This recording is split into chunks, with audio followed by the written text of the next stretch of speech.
Good afternoon. I will call to order the San Diego County Board of Supervisors meeting.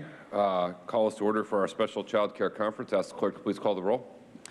Thank you, Chair Fletcher. Before I call the roll, I would like to note for the record that Supervisor Desmond is participating via teleconference. As such, all votes will be handled by roll call vote. Also note that Supervisor Lawson-Remer is absent. With that, I'll call the roll. Supervisor Anderson. Here. Supervisor Desmond. Here. Vice Chair Vargas. Vargas here. Chair Fletcher. Fletcher here. I believe we need to go to our closed session report. Thank you, Chair.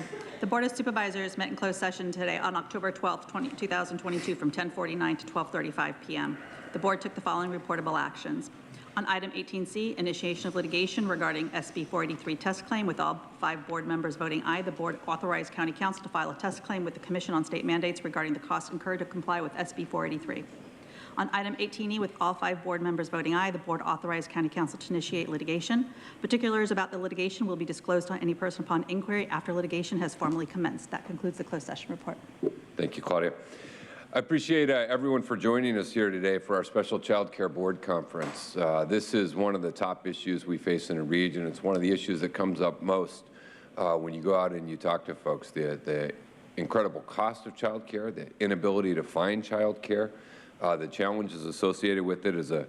As a parent of 5, we have lived through multiple generations of struggling with this issue. It is not a new issue, and it is not something that's just occurred, but it is something where I think there's a tremendous opportunity we have to really make a meaningful difference as we move forward. And I'm so grateful for everyone who's here today to be a part of this discussion. I want to say a special thank you to our child care workers. When we talk about the cost of child care, too often we talk about the cost of child care for parents to pay for child care for their children. And we don't spend enough time talking about the need for child care to be a good middle-class job. What we have done with the construction trades, what we have done with K-12 education and teachers is exactly what we need to do with child care, because there's a value and a dignity in early childhood education and the vital role that they play. And so as we have the conversation about more options for child care, more affordable options for child care, we have to make sure we're doing that in a way that respects our workers and ideally creates a lot of good jobs and a lot of good union jobs here so those folks can sustain their own families and be in a position to do good. And so I really appreciate everyone who's a part of this. I want to say a special thank you to the San Diego and Imperial Counties Labor Council and the San Diego Regional Chamber of Commerce for being our partners in convening this. And I believe this will be a first step towards us really being in a position to do more. In the short time I've been on the board, we've tried to step up at some kind of critical junctures, providing $25 million for frontline worker child care vouchers during the COVID pandemic. It was essential that we do that. Partnering with Congresswoman Sarah Jacobs to get federal funding to help our Smile child care facilities expand, leveraging $12 million in ARPA funding to help support child care. These are all strong steps, but they're individual steps that have been taken absent a kind of comprehensive approach. And so one of our objectives today is hear from our panelists and determine, what does that comprehensive approach look like? And then as a board, we can begin to think, where can our county government step up alongside others to be a partner? And so just a special thank you for everyone who's here and the folks who go out every single day and do the hard work. And I'm really looking forward to some amazing presentations and discussions I know we'll have. I know Vice Chair Vargas has some introductory comments she'd like to make, and then we'll get into our panelists. Thank you, Chair. Good afternoon, everyone. I'm so glad to be part of this conference today, and thank you, Chair Fletcher. It's really something that I am excited about, and to be joined by so many subject matter experts to discuss a very important topic, childcare. It is vital. It's a vital industry and the engine that keeps our economy moving. Now more than ever, childcare is essential to support our workforce and help build our economy. Parents rely on childcare to help them with enter and re-enter or remain in the workforce, but unfortunately, access to affordable, quality childcare is still difficult to find. So according to a report, and I think we'll hear more about this later today, is that the University of San Diego released that there's about 153,000 children ages 0 to 5 who have parents who work. And as of January of this year, it was estimated that there's only about 79,000 licensed folks that are childcare spots available for children 0 to 5. That means that there's no licensed childcare option for nearly half of the children 0 to 5 in this county. So I further have heard firsthand from childcare providers about the challenges they are facing when it comes to attracting and retaining workforce, among other concerns. And we know that COVID exacerbated that for many of our communities with closure of childcare facilities, women leaving the workforce to take care of their children, and which to date, not everyone that left the workforce has returned. So as we think about economic recovery post-pandemic, it is vital that childcare remain at the forefront to ensure that it is accessible, affordable to our families. And so I'm very much looking forward to hearing from all of you today, taking notes and putting a plan in action as we move forward. So thank you for being here. Muchísimas gracias. Thank you, Vice Chair. Now I want to introduce our keynote speaker, Kelly Jenkins Poltz, who's here with us. Kelly is the Women's Bureau Western Region Administrator for the U.S. Department of Labor, and she'll be able to provide us with some helpful framing from the federal perspective for today's discussion. Kelly, we welcome you to the San Diego County Board of Supervisors, and we're thrilled to have you join us.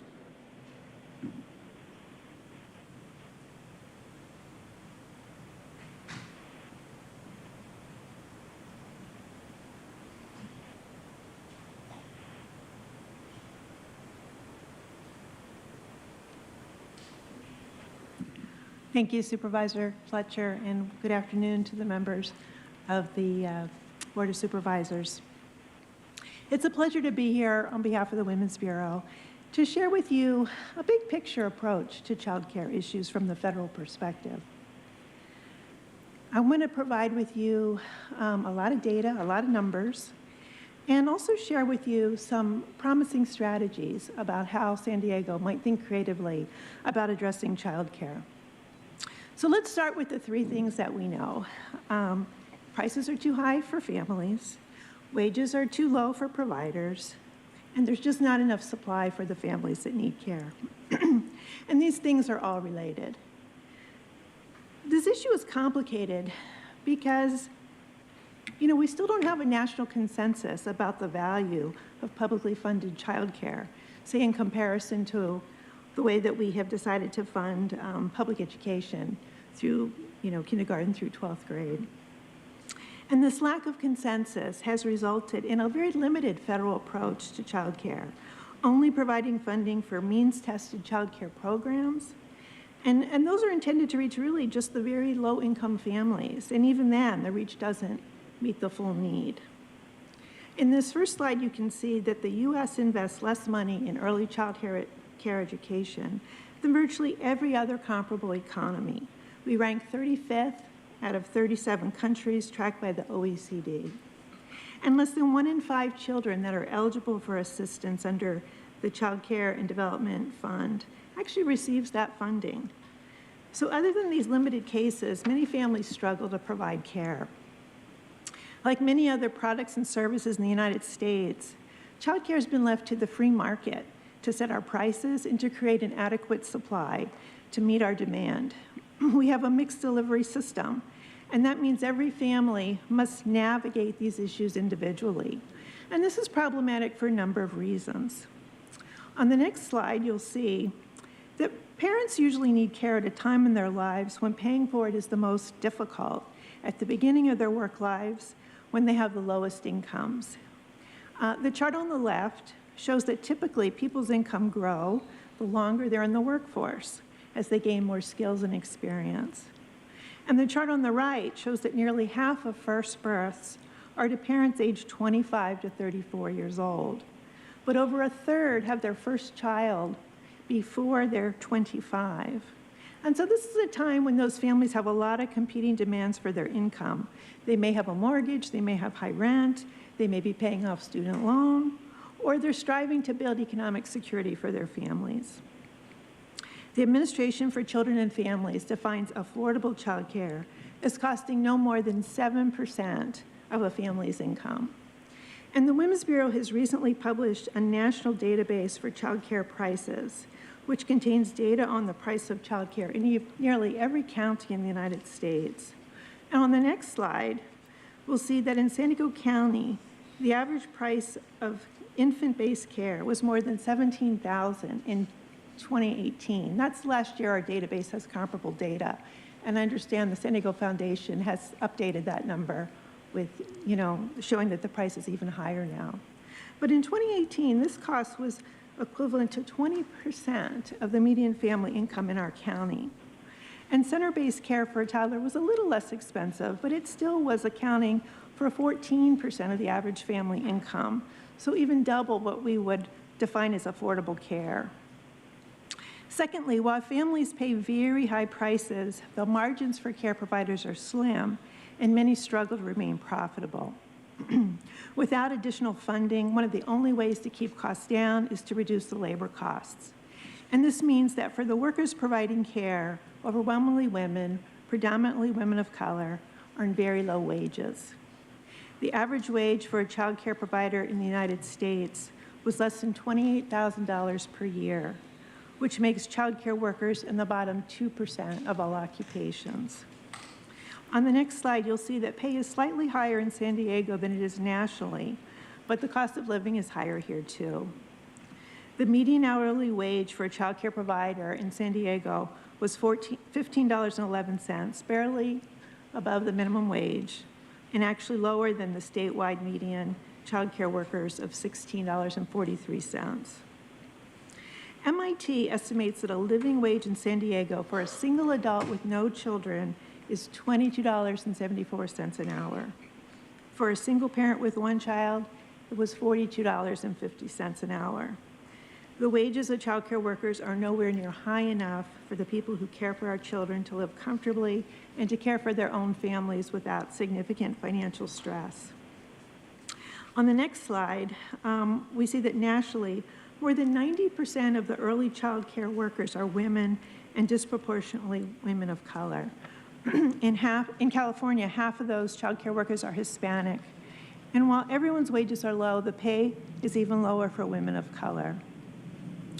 Low wages, especially in a tight labor market like we are experiencing now, have a negative impact on worker retention. And nationally, we estimate that 26 to 40% of the child care workforce leaves their jobs every year.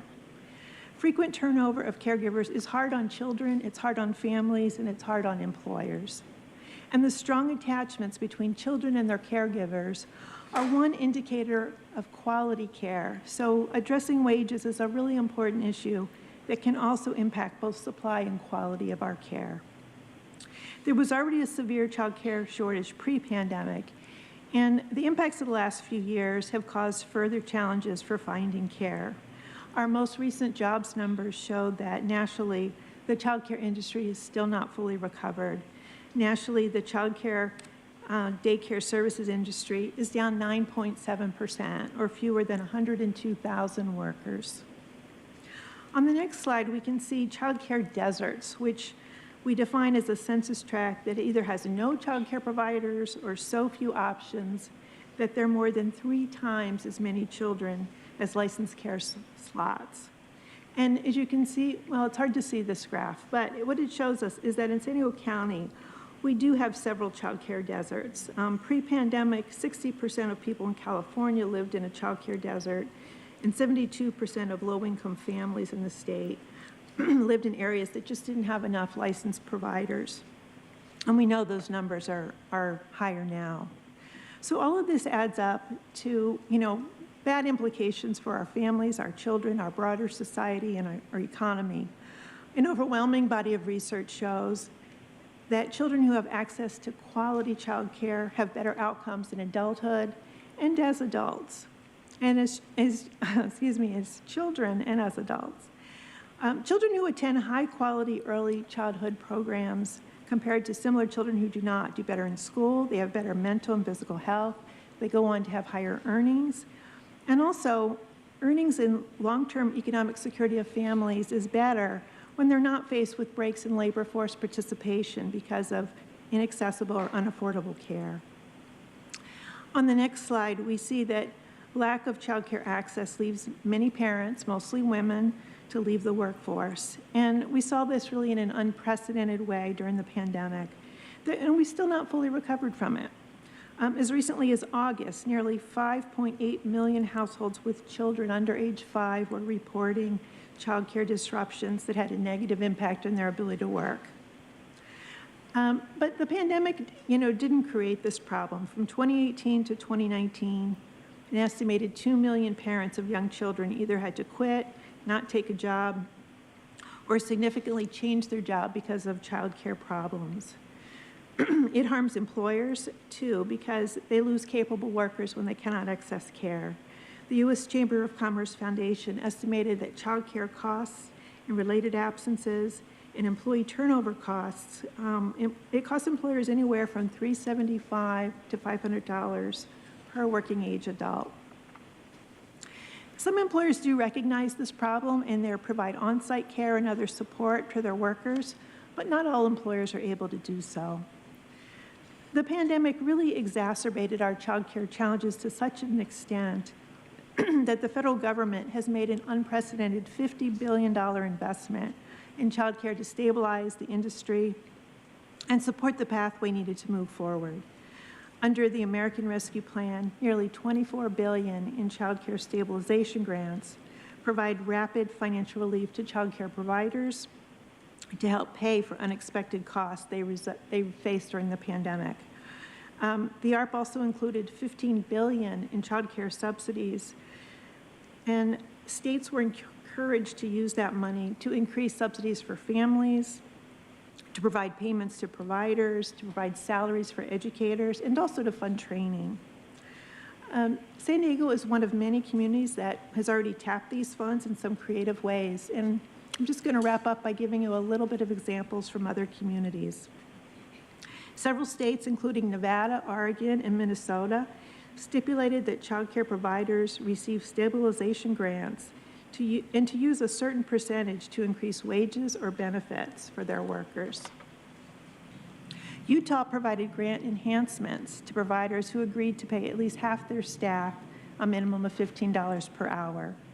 In Kentucky, providers were asked to provide additional funding in order to compensate their staff. The Coronavirus State and Local Recovery Funds, the SLRF program, which was also a part of the American Rescue Plan, provided $350 billion to state, local, and tribal governments across the country. These funds were very flexible, and 2 of the 4 broad categories could be used for child care spending. In Seattle, Washington, they committed $3 million in SLRF funds to provide a one-time bonus for child care providers in licensed home and center-based care.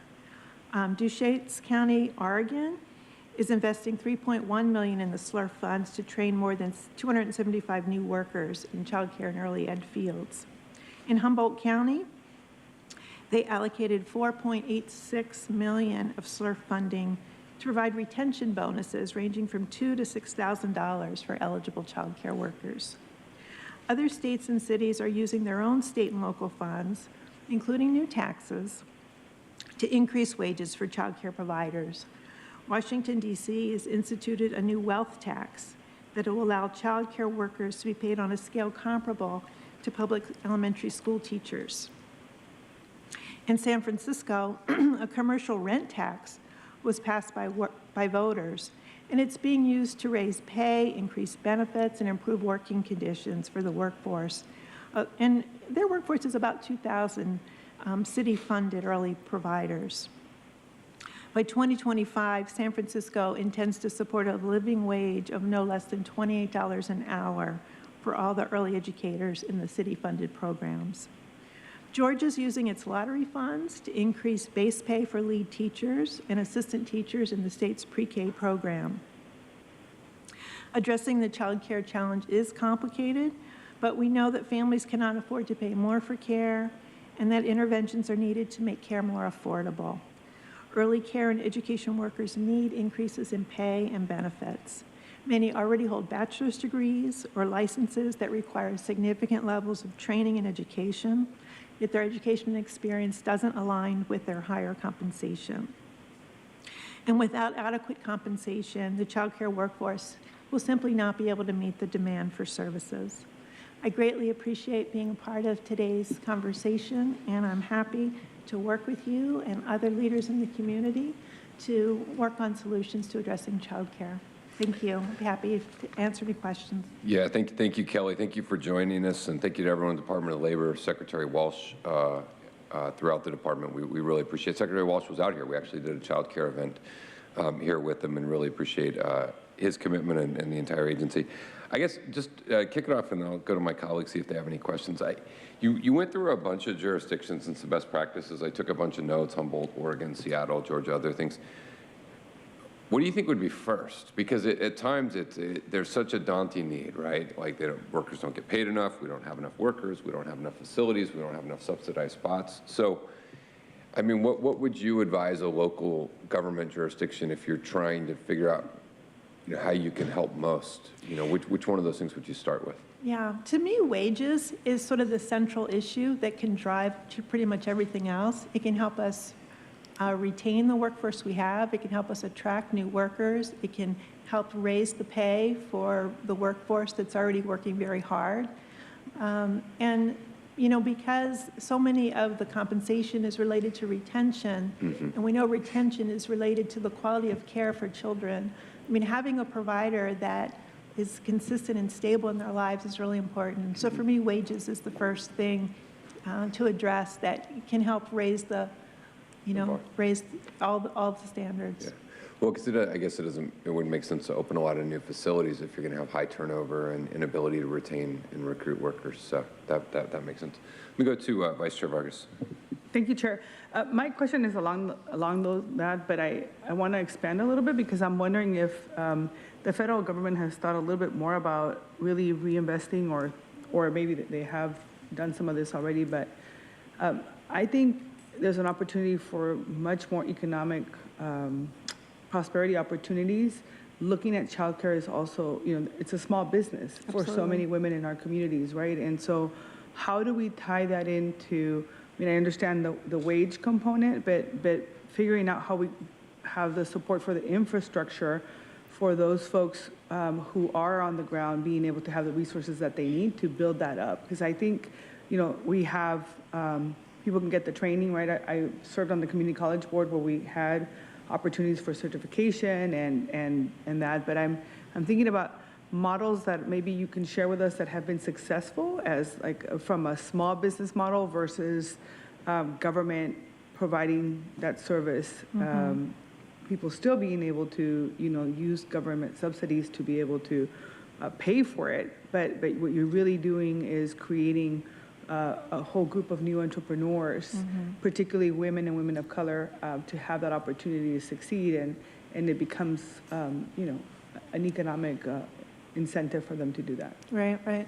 We're very supportive of small business child care providers, as you mentioned, because, you know, it is a primarily opportunity for women to own their own businesses. One of the things that we know, you know, that makes it hard for providers to open businesses is simply finding places that they can rent without employers raising all kinds of questions. And also, if they're buying a home, affording a mortgage and insurance, you know, the extent that you can have regulations that, you know, strengthen the ability of the providers to be able to rent, to get access to mortgages, to grow their business, I think is really important.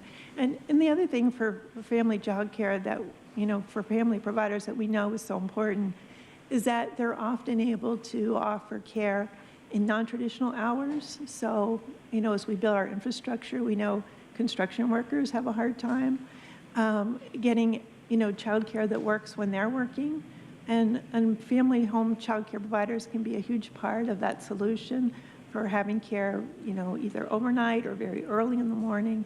And so we would be really supportive of any efforts that help improve the opportunity for women to start their own child care businesses. Yeah, the hours thing is a real issue. I mean, everyone who's gone through this has been through, you know, you find a place and then they're like, okay, we can watch them from 9 to 1. And I'm like, okay, I mean, how's that help? I mean, it helps a little, but like, then what do I do at 1 o'clock, you know? Yeah. And then if you think about shift workers, you know, to your point, that are working overnight shifts or working different things. And, you know, you hear stories too of, you know, for two-parent households, you know, one of the parents is in the military and gets deployed, and then the other parent's entirely on their own. For that time frame, and single parents. I mean, it is a real challenge.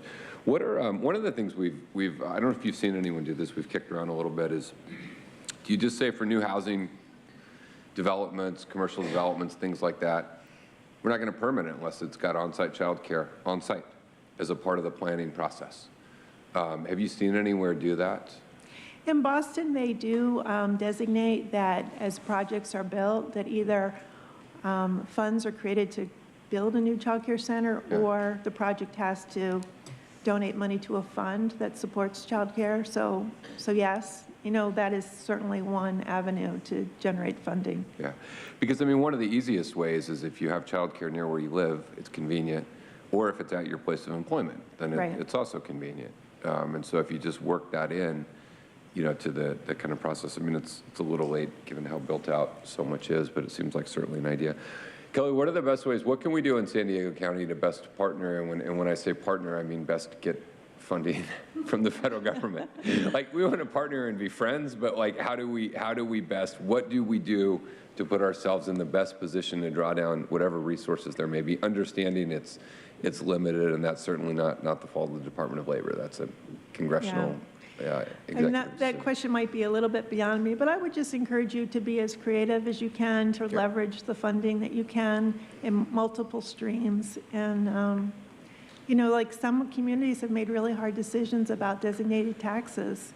Yeah. You know, I know that that's a very hard issue, but maybe there are, you know, existing funds that can be, you know, dedicated specifically for childcare that, you know, haven't already been allocated or might be reprioritized.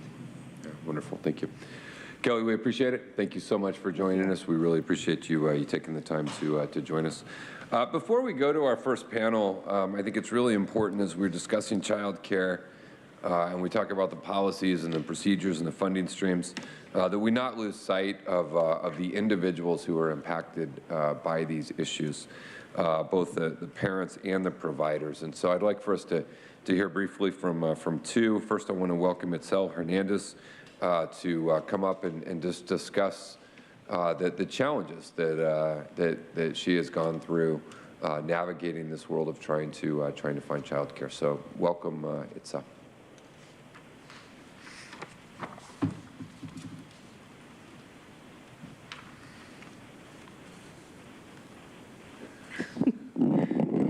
Hi, good afternoon to everybody. My name is Itzel Gonzalez. I am a parent leader of Parent Voices. I'm living with my husband and 3 children. My oldest is Elizar, is 9. My daughter Valeria, who has autism, is 8, and as you can see, my newborn Rosalinda. She was born on barely this July. And I'm here to talk about the importance, how important is childcare for all kids' ages. And I have my older kids that I have them in a childcare with CDA.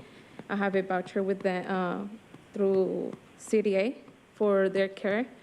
But I was super excited when I was like, okay, my newborn is born. It's gonna be more easy for me now to just like add my newborn to my case, and I'm not gonna go again experience that a lot of waiting lists to be on the waiting list like my first 2 childs, and I was told that no, that I have to put my baby Rosalinda again on the waiting list. And I was like, okay, everything went like, for me as a parent, as a mom, I was like, okay, I'm gonna start again as the beginning. And before I was working in 2019. I suffered for a right knee dislocation, so which I haven't been work since 2019 until right now. And it's been so hard for me to take care of myself if I cannot take care of first myself, then my daughter. And it's been super hard for me, even though I have my husband. It's my income is not what I receive for workers' comp is less money that I used to work, like my regular. I am MA, I'm a medical assistant. I was working for a dermatologist. My job there was cleaning wounds for patients after surgery. I was maintaining my workplace, sanitize, calling pharmacies for those patients that they have surgery after surgery. And my oldest, like I said, my oldest daughter, she was 3. I had to wait 3 years on the waiting list for her to get a child care. And then I had to enroll her in preschool, and it was super stressful because back then, before working there, I was working in a restaurant, and I was told by my manager, you had to choose, like, you come back to work or you just lose your job. And it was super hard for me. It was so frustrating. I was losing hope because I was like 3 years on the waiting list. It's so bad. And it's a hard decision as a parent to decide whether you take care of your newborn or you go back to work because you need to and you need the money. And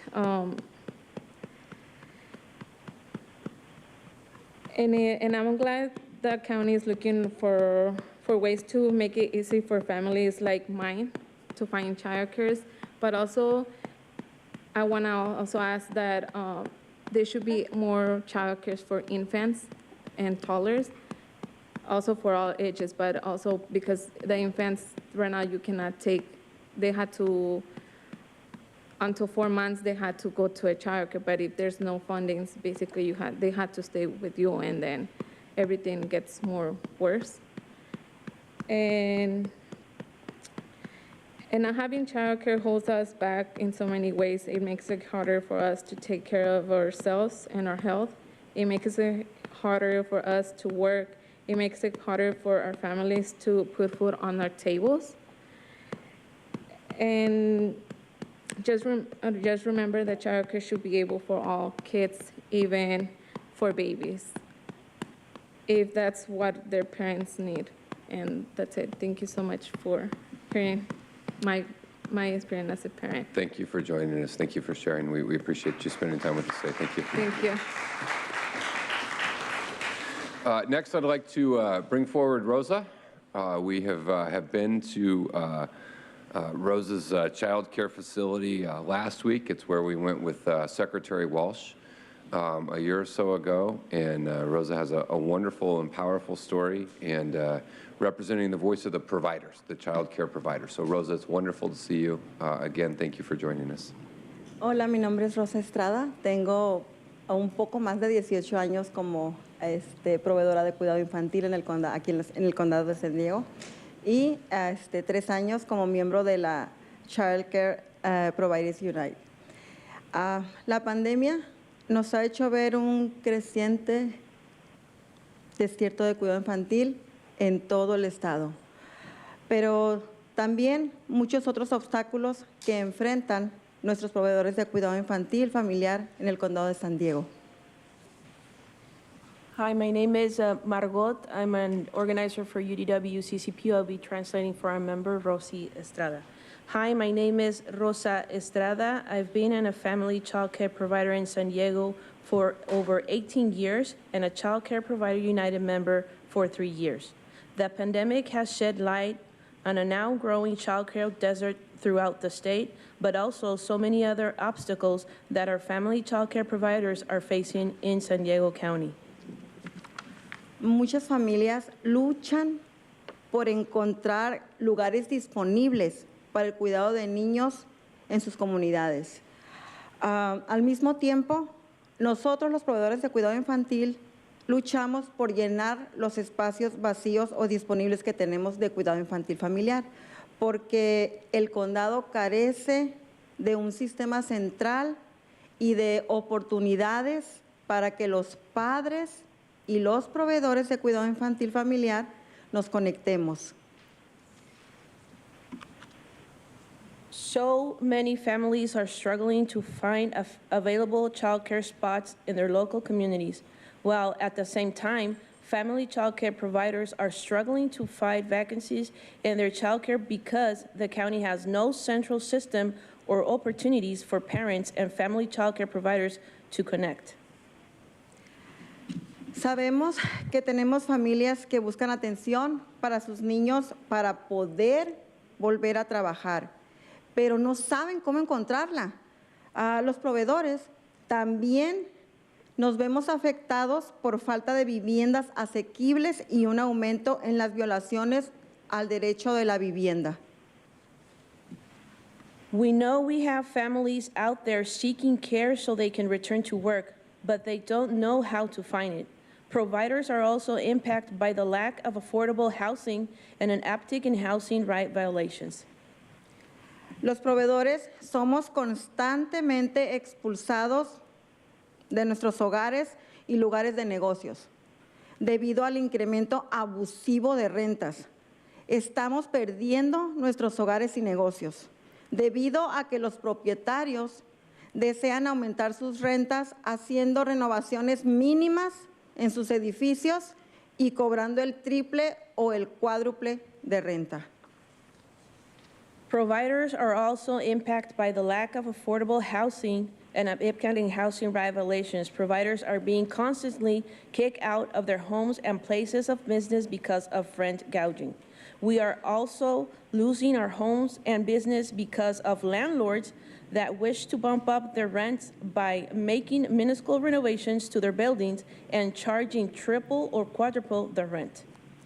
Por último, como saben, muchos empleadores, puede ser difícil encontrar empleados en este momento, lo que significa que tenemos dificultades también para encontrar asistentes y ayuda adicional.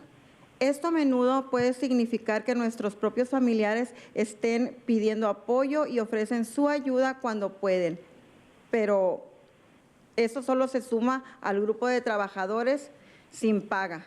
Necesitamos mejor ayuda para encontrar asistencia calificada para ayudar en nuestros negocios. Lastly, as many employers know, employees can be hard to find right now, meaning we are struggling to find assistance and additional help.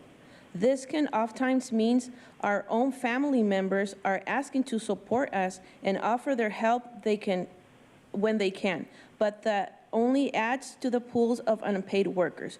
We need better help finding qualified assistance to help in our homes. Los proveedores de cuidado infantil familiar tenemos la herramienta para ayudar a nuestros niños a estar mejor preparados para sus años escolares y para su futuro, pero necesitamos su ayuda.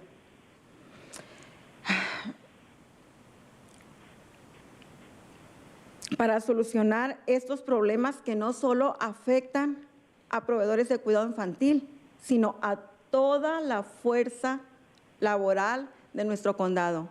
Necesitamos su ayuda para mantenernos con nuestros negocios a flote mientras que brindamos a los niños de nuestro condado la educación y el cuidado de etapa temprana imprescindibles que nos encanta brindar.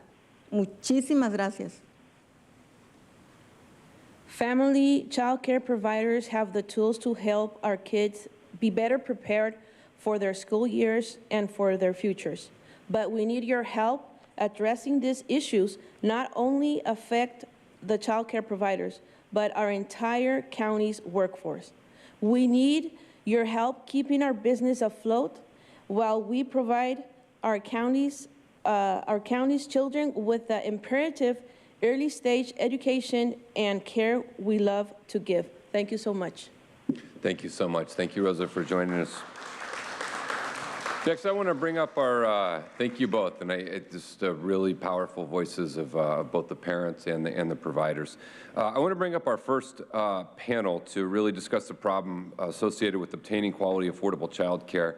I think this will tie in a lot of what we discussed, even going back to our economic outlook from yesterday. We have a tremendous panel, and so I'd like to welcome Pamela Gray-Payton, Vice President, Community Impact, Chief Impact and Partnership Officer from the San Diego Foundation.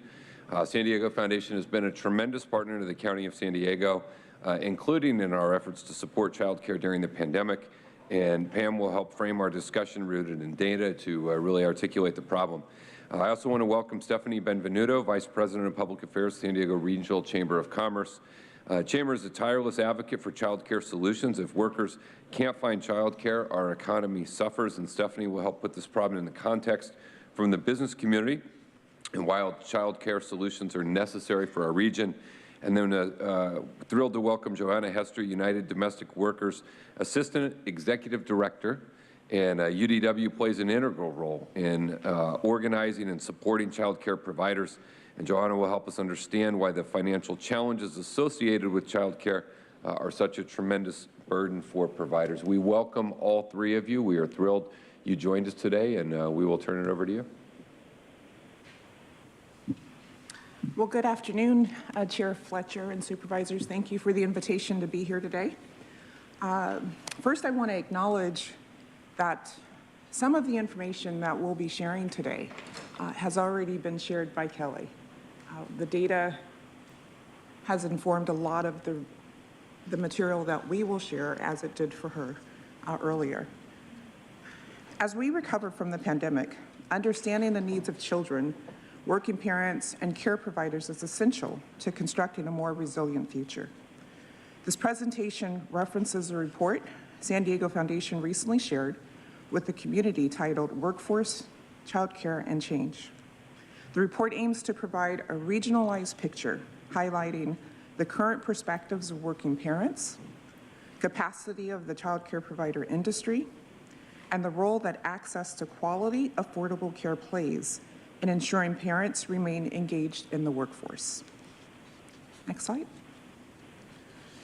During the pandemic, the way we worked changed dramatically, forcing working parents to adapt to a new reality in order to balance work and childcare.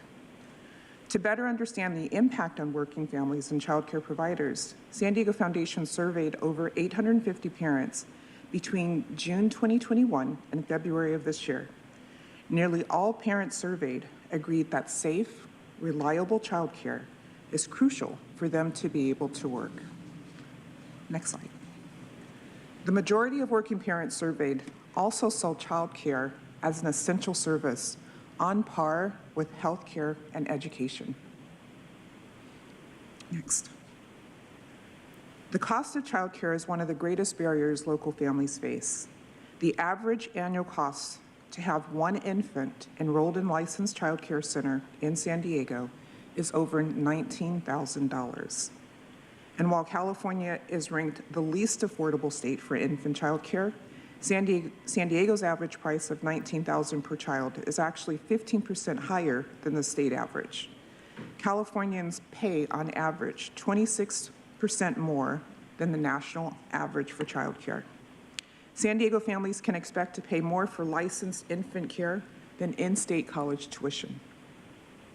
This high cost makes care unrealistic for many families. Many parents are forced to make a difficult decision. Do I stay engaged in the workforce, or do I care for my child? Next slide.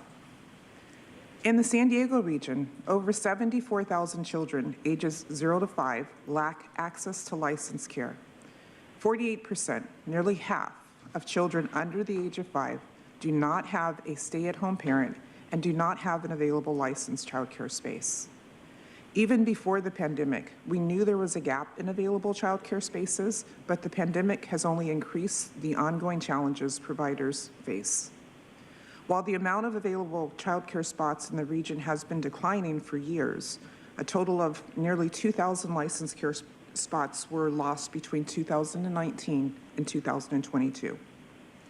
Next slide. Availability of care is another challenge facing families. While the high cost of care presents a barrier, even for families who are able to pay for childcare, the lack of available spots can be a limitation. And you see the quote from one of our National City families, National City mothers. "The good childcare options are not affordable. If you find a program, there's already 50 people in line." Next slide. The majority of parents polled acknowledged they struggle to find childcare in San Diego County, 77%. Next slide. As you can see here, finding care that meets their family's needs represents a challenge for the majority of working parents with children ages 6 and under in San Diego County. Based on our polling completed in February of 2022, families acknowledged several key difficulties. 76% said finding affordable childcare in their area is an issue. 70% had difficulty finding care that met their expectations. And 68% said finding full day coverage was an issue, which of course is often required to stay engaged in the workforce. Next slide. While COVID-19 has had broad-reaching effects, San Diegans furthest from opportunity often experienced outsized pandemic-related challenges. In San Diego, those who disproportionately experienced job loss and lost opportunities and financial uncertainty during the pandemic were low-income workers, working parents without four-year college degrees, single parents or those who identified as being the sole decision maker for their children, women, and in particular, women of color. Childcare has been a challenge for many San Diegans, but the impact has not been equal. Women disengage from the workforce due to childcare-related challenges at greater rates than their male counterparts. Women of color were more likely to be forced to quit a job, reduce their work hours, or not look for a job due to, specifically, the lack of childcare. Next slide. Furthermore, the availability of licensed care varies by zip code, leaving many families in lower income communities especially impacted. Next slide. When we look at the geographic availability of childcare spots for children 2 years and younger, the challenge is clear. On this map, the orange represents the area that has 20% or fewer available licensed care spots in relation to the number of children who are two and under with working parents. The yellow indicates that only 20 to 40% of the children under age 2 have an available childcare spot. Next slide. Finally, in order to understand the challenges parents are facing, it's important to acknowledge the challenges providers face. Across the region, 78% of licensed childcare providers report losing money or just breaking even. While childcare fees are unaffordable for many parents, fees are often still not enough to cover the true cost of providing high-quality care. The childcare workforce is estimated to be 95% female, and just under half of all childcare workers are women of color. This industry represents a critical social backbone that allows many parents to engage in the workforce, yet those who provide care are often earning such low wages they cannot afford childcare for their own children. Despite the challenges this industry has faced in recent years, when surveyed earlier this year, the vast majority, 79%, of this dedicated community of local care providers said they want to grow, while only 2% said they were planning to close. Next slide. A lack of access to childcare has had a direct impact on workforce engagement, affecting employees and businesses. The ripple effect caused by this challenge has disrupted industries and economies. The childcare-related challenges parents face are impacting workforce engagement and retention, which is creating significant challenges for employers. Government, philanthropy, business, nonprofit, and other partners have important roles to play in addressing this complex issue. We're grateful to our government partners for the investments already made in the support of childcare and for continuing to elevate this important topic. Thank you for the opportunity to be here today. Happy to entertain any questions that you may have. Thank you. Why don't we'll hear from all three of you, and then we'll come back for any questions. Thank you. Thank you, Pam. Good afternoon, Chair and Board of Supervisors. Thank you very much for including the Chamber of Commerce in today's meeting. We're very excited to be here and to continue to learn and work with our partners. My name is Stephanie Benvenuto. I'm the Vice President of Public Affairs at the Chamber, and our mission is to make San Diego the best place to live and work. Next slide. So I wanted to start by saying that I had to write my comments because I take this issue very personally, and I'm worried that if I didn't write them, I might cry or start to yell. As the parent of a toddler and working with a almost 3/4 majority female staff, childcare is a conversation that we have in our office every day. We struggle with who doesn't have childcare that day or who had to bring their toddler to the office because of a COVID outbreak. We struggle with who had to move to a different spot because her childcare was 45 minutes away. We struggle with another coworker who cries in her office because she doesn't think her childcare is adequate and it breaks her heart to leave her kid there. And of course, we are led by somebody who prides himself on being a grandfather first and a CEO second. So he'll be the first one to tell you that he is very concerned about the childcare landscape for his daughters and his grandkids. Next slide. But I'm here to talk about the employer perspective and how this issue keeps us from being competitive. You heard yesterday that our region has generally recovered our workforce to pre-pandemic numbers, give or take a couple thousand workers. However, as we've recovered, the childcare ecosystem has not at the same pace. So that means that those workers who have come back are on thinner ice than ever. There are less options than ever before. This is a critical point as we face that rising inflation and the extraordinarily high cost of living in our region. Our employers are routinely trying to outrun the high cost of living in San Diego, and usually they're losing that battle. Employers know that the increase in housing costs and childcare costs can make living in San Diego impossible. And we can just look at the 15 freeway to and from on the commute hours to know that that point is proven.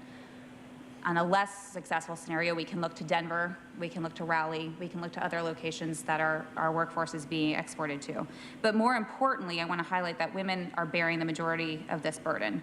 Nationally, women have not recovered at the same pace, and while there are plenty of things to point to, the fact of the matter is that our economy requires women to participate. Without that, without the caregivers, our employer pool will shrink because by nature, employers will go where our workforce goes. The workforce will follow the safety net that keeps their families safe and accessible. Next slide. This is a very cute child who I may know. We're going to do just a quick case study to kind of outline what I was talking about. And I want to highlight, too, that I'm so fortunate to have the challenge I have because I have a wonderful childcare to take care of my daughter. Some of the parent voices you were hearing earlier break my heart because I know that the privilege I have sets me in a much more convenient place, and even I struggle. So I just want to highlight that we're very aware of that. But what do I mean exactly? So I know this kid. The median household income in the region in 2020 was about $84,000. It's slightly higher now. But before taxes, a family's taking home $7,000 a month, 2 working parents. Daycare for this kid in Tierra Santa, she's not potty trained yet. When she gets potty trained, I'm told the price will decrease, is over $1,000 a month. She can go between 7:30 and 5:30 a.m. The commute's 30 minutes away from our house, which means we're eating into working hours to get her to and from, which makes a parent, me, a little less competitive when it comes to making sure that I can work those extra hours and go to the happy hours and show up at the events, right? So my mortgage is eating up about $4,000. What does this look like for the family? Well, we've got limited income on top of limited time. The parents are buttressed against those hours. There's no overtime. There's no weekend. It's getting there before the clock runs out, and our daycare provider is a saint and is often a little bit flexible. But in this case, before taxes still, we've got $1,600 a month left over. And we did this pre-taxes. This is before housing and gas and food. We have to be so intentional about the fact that our workforce, and I know that anybody out there with kids who's watching those late starts at Claremont Unified High School, like, why do we start at 10 a.m.? How am I supposed to get a child to school at 10 a.m. without a bus? We have to be so intentional about solutions, and I know that there are piecemeal pieces out there. I'm looking at so many partners who are doing incredible work, and I want to thank you for putting this together, because without tying all of that together and creating a network that parents can access and understand, that employers can really boost, we're not going to get there. Next slide. I was supposed to talk about the problems, but there are solutions that I want to highlight because employers do want to be a part of the solution, but they can't be the only solution. You don't want your dry cleaner also being a daycare provider. You don't need your restaurant also being a daycare provider. There are some situations where the employer can straddle those spots, and there are some points where we don't want them to, and it's just not appropriate. However, the business community is serious about being the solution. They're not going to be the only solution, but they are absolutely ready for the partnership. We have to recreate some of the social net that used to exist. We don't have the same sort of ability to get the resources we need. Neighbors can't always step in when they're borrowing a cup of sugar. Sometimes grandma lives far away. Those things don't exist, but fellow parents can give each other the resources they need. The first thing I tell folks when they get pregnant is sign up on those waiting lists. They're 2 years long, and it's going to cost you a couple thousand to sign up. But those parents, those trusted connections can flourish at the workforce or at the workplace if employers give them the space to do that. And that's pretty easy and low on the HR bar term, right? Flexible work is always, of course, an option as well. But slapping remote work on a job doesn't mean it's parent-friendly. Just because you can hybrid into a Zoom meeting doesn't mean that your naked kid running around behind you is cool, right? And we can't say, well, you can work from home. I don't understand the problem. That just doesn't fly. But flexibility for pickup, for drop-off, for everything that happens in between, that can alleviate the pressure. And of course, when we get into the higher barrier, we're talking about subsidies. The Chamber has approached the legislature in the past to talk about a tax incentive program to see if the state would be interested in incentivizing an employer paying for huge slots of childcare. It's not going to be a zero sum. We're not saying reimburse them fully, but could the state step in? Is there something here? Because right now, it doesn't work in the marketplace. There is no just clean market rate solution out there. We were rebuffed, but we're going to keep trying because we think that there is a lot of potential there. And then, of course, the big guy, on-site or co-located care. Not every employer is capable of doing this, but many are interested, but they're also pretty scared. There's a lot of licensing issues. There's insurance. Some folks don't want to be responsible for that. And of course, as Rosa was talking about, you have to be a bit of a land use expert to get through all of the hoops to get something licensed for childcare. Many communities treat childcare like it's some irreputable business that's going to come in and party at 3 a.m. It's just children, I promise. Next slide. And so for your consideration and in closing, there's our CEO and his, one of his granddaughters. The Chamber is really passionate about this because we know that less childcare means less success or less successful examples of working parents. We are setting our daughters primarily back a generation by not letting them see women flourish in the workplace. And that is a huge problem. There's ripple effects in other industries that are critical to San Diego's economic well-being, like military, we've talked about that, like the tourism industry, shift work, service. Those folks have a higher hill to climb.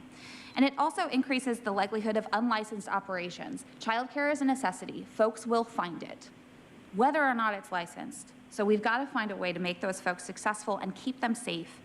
Leveraging innovation, we have got to make sure that technology and flexibility has a seat here. Not all parents need or can afford full-time childcare, but we have companies like Tutris who are at the table who have a lot of venture capital behind them too, who really want to work toward a solution, and we've got to make sure that they are empowered to speak up in these conversations. And then, of course, the employer hurdles that I was talking about before. There are very real reasons why employers look at this and go, I'm a pass. But we can make it easier for them, and a roadmap, a working document, a way to overcome those hurdles with some expert consulting can make all the difference. Next slide.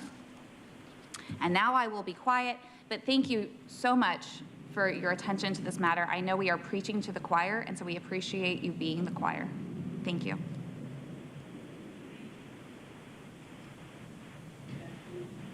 Here. Good afternoon. Thank you, Chair Fletcher, for this opportunity, and Supervisor Nora. My name is Joanna Hester. I am the Assistant Executive Director for UDW AFSCME Local 3930 and the Vice Chair for Child Care Providers United, or CCPU.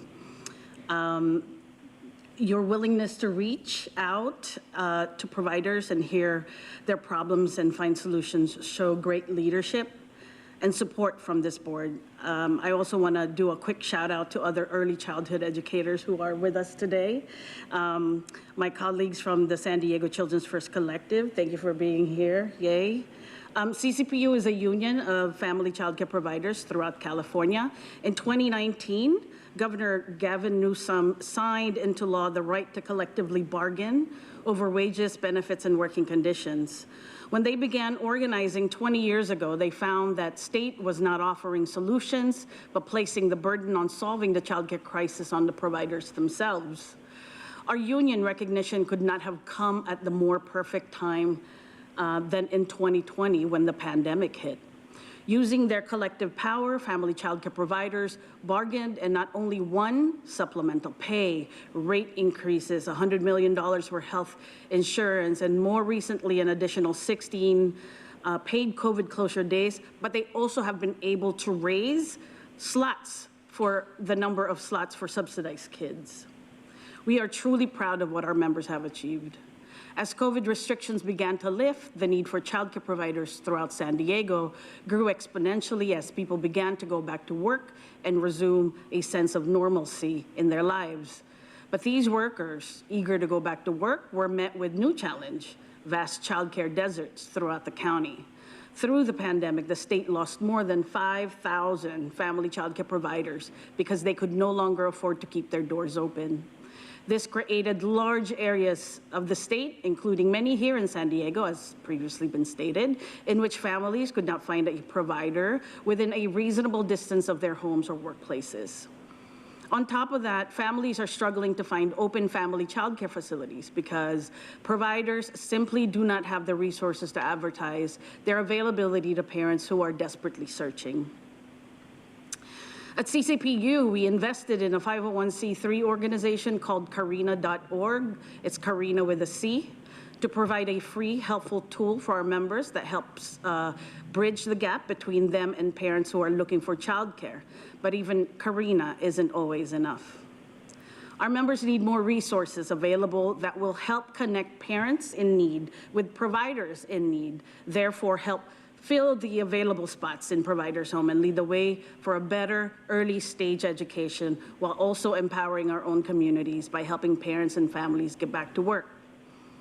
The pandemic taught us just how essential childcare providers are. And a post-pandemic world with fewer providers is showing us how costly it can be for our communities if we don't help them thrive. As a union, we're doing what we can to help bridge this gap, but we know more can be done with proper resources. And while many struggle to fill their homes, others are struggling to keep their homes because of rising rent costs and predatory landlords. Family childcare providers are primarily women, and most are women of color. This workforce has been historically exploited through wage inequality and limited benefits, but for childcare providers, the exploitation extends to their landlords. It is no secret that for most San Diegans today, buying a house is not an option. Many providers who are renting face exponential rent increases year after year, while also coming face to face with landlords who simply do not want them running these essential and necessary businesses out of their properties and threaten greater rent increases or eviction if they run childcare out of their homes. Through much of the pandemic, we saw tenant protections put into place that helped countless people living in our county, but as these protections expire, we are seeing how essential they truly are. Providers are being driven from their homes so that landlords can raise rent higher than legally allowed. When they can't simply evict, they often threaten our workforce and make them feel unsafe and insecure in their home, eventually forcing them to move. Moving your business creates many challenges. First, you're now faced with a housing market in which rents are higher than ever, and you must find a home that makes it possible to continue offering the care you provide your community. If they can't find a home that meets those needs, we lose yet another provider, and even more families are left wondering how they will work the next day without the care they need for their children. Many of our providers rely on unpaid help from their families because they cannot afford to bring in assistants. And when they can afford them, they are lucky to find qualified ones because the job market is bare and the pay is low. Many of our members run 24-hour daycare centers in their homes to better serve families who are working in a 24-hour economy. One of the vital services they provide is transportation to and from school to their daycare home. However, this comes at a cost to providers who are paying for additional auto insurance, and in some cases are even denied that necessary coverage. This model for family childcare providers that we have just accepted for decades is unsustainable, and we need to offer providers solutions to fix it. They take care of children on the state subsidy program, the children of first responders, medical professionals, and the rest of the workforce that keeps our economy moving. Yet without these providers, there is no economy because they are the backbone. So on behalf of family child care providers who are with us today, and many are on Zoom, we thank you for hearing us. I look forward to working closely with you and meet those challenges head on and offer real solutions that will help our county's providers, children, and families. So thank you so much for this opportunity. Thank you all for joining us here. Thank you for the wonderful presentation. I mean, I'm struck, you know, it is, Pam, you said something out of the gate in the survey around child care being essential, just like healthcare, education, and, you know, for every parent who's desperately, you know, you want the best for your kids. You just want the best for your kids. And it does become essential. And it also isn't the best. It's like, how are you going to go to work? How are you going to pay the mortgage and do the things you do? And I think, you know, we're all struck by that 77% that struggle to find child care. At the end of the day, they're going to do something. And it may not be in a licensed facility. It may not be in the ideal situation. And that's the real beauty of early childhood education, is it's the great equalizer. You know, if every kid gets a place where they start kindergarten at the same level with those basic socialization skills and learning skills, we know how much better they'll do throughout their life, and you see the importance of it. And, you know, I think the numbers really put it in context, how severe the challenge is, how high the cost is, how hard, even if you have the ability to pay, it is, and all of that. And so I really appreciate you sharing those kind of local numbers with us. Stephanie, question for you, because you made a really good point. Like, your dry cleaner in your restaurant, like, they're not going to be able to have on-site child care, and there are only a handful of employees there. In some places, maybe a lot of those are clustered together, you know, in kind of strip mall type environments. Maybe there's an opportunity there. But for our large employers, I spent a few years working at one of the largest private sector employers in our region, and I think at the time I was there, it was 18 or 19,000 employees that, you know, went to the one location. And I was really surprised that there was not a single child care facility on site. And I totally understand the concerns around licensing and insurance and kind of all of those. But I'm just curious if you've seen any examples or you know of anyone who's kind of made that investment, you know, a model we can kind of lift up, and maybe not, but I'm just curious if they're out there in terms of folks that have figured out how to put it on site and overcome this. Well, I do know that your next panel has the gold standard in San Diego with what Dr. Bronner's is doing. Right. You've got some hospitals who have been able to do it, mostly by sheer demand. Yep. Scripps has a model that you could look at. I think right before COVID, we had a number of employers, larger ones, who were talking to us because they did want to pursue this. They wanted to figure out how they could co-locate. Maybe they didn't have enough employees to warrant that, but they were in a larger business setting, and they had actually been talking to local faith-based organizations. When you want to talk about something that's well suited to a child care facility by nature, a church nearby would be rather appropriate, wouldn't it? And if often it's empty throughout not being the whole used during week. the day, it could be a good source of income. I mean, I think we saw the Yigby movement, Yes in God's Backyard, for housing in the city of San Diego. I would venture that something like that for childcare would make a lot more sense. That was a little tricky because there wasn't a model that we could point to, that we could find where it had been done. But I think with enough buy-in, with a dedicated person to talk through the licensing, the insurance piece, the payment piece, to make sure that you've got your HR ducks in a row, that you would find demand there, absolutely. Because my sense is, Joanna, like, the workers will be there, right? If the facility is there and it's going to pay fair and do that, there is a workforce that would step in, right? I mean, at some point we have a lack of location and the lack of a viable kind of funding mechanism where parents are not going to be able to pay the full cost of running these programs. Yeah, if I can just say that there's lots of models that can be explored, and I'm really excited about the next panel that's going to be discussing that. I think family child care providers are home-based providers, and they do their work out of their homes. And I think that we can imagine a world where they can expand, right, to a center base. But the truth of the matter is we're barely surviving in this space. We're barely being able to garner the support and the resources that providers need to even think about expanding. And we all want that. We all help that. So I want that sort of problem framed in that particular way, because that's the reality of most folks. And I think, and we'll go to Vice Chairman, I think the point around figuring out, look, at the end, the market's not solving this problem. If the market could solve this problem, the problem would have already been solved.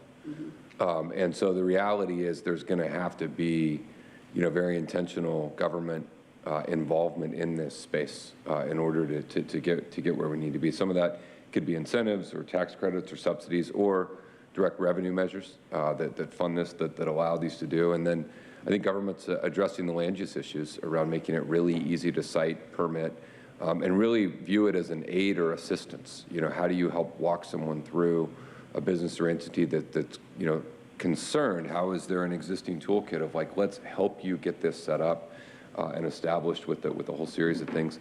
And then the other thing is, part of that incentive program, I mean, we need child care facilities, but the flexible work hours are huge.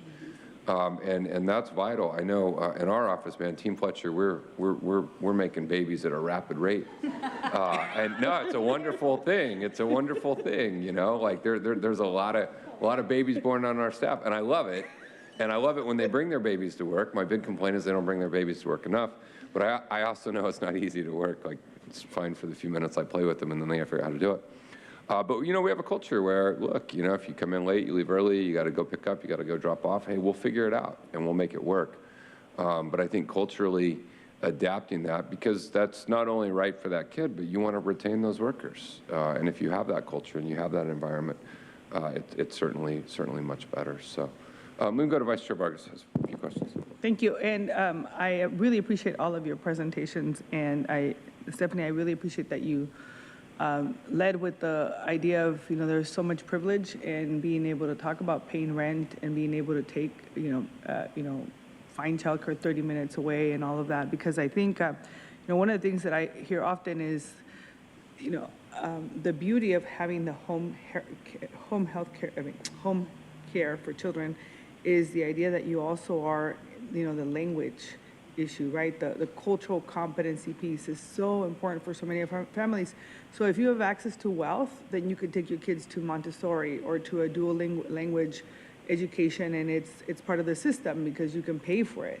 But if you don't, how do you make sure your child can learn another language or be in a familiar setting, which if you're a baby and it's tough that everybody in your house speaks Spanish, but then you take them to somewhere where everybody only speaks English, it's tough for the child to be able to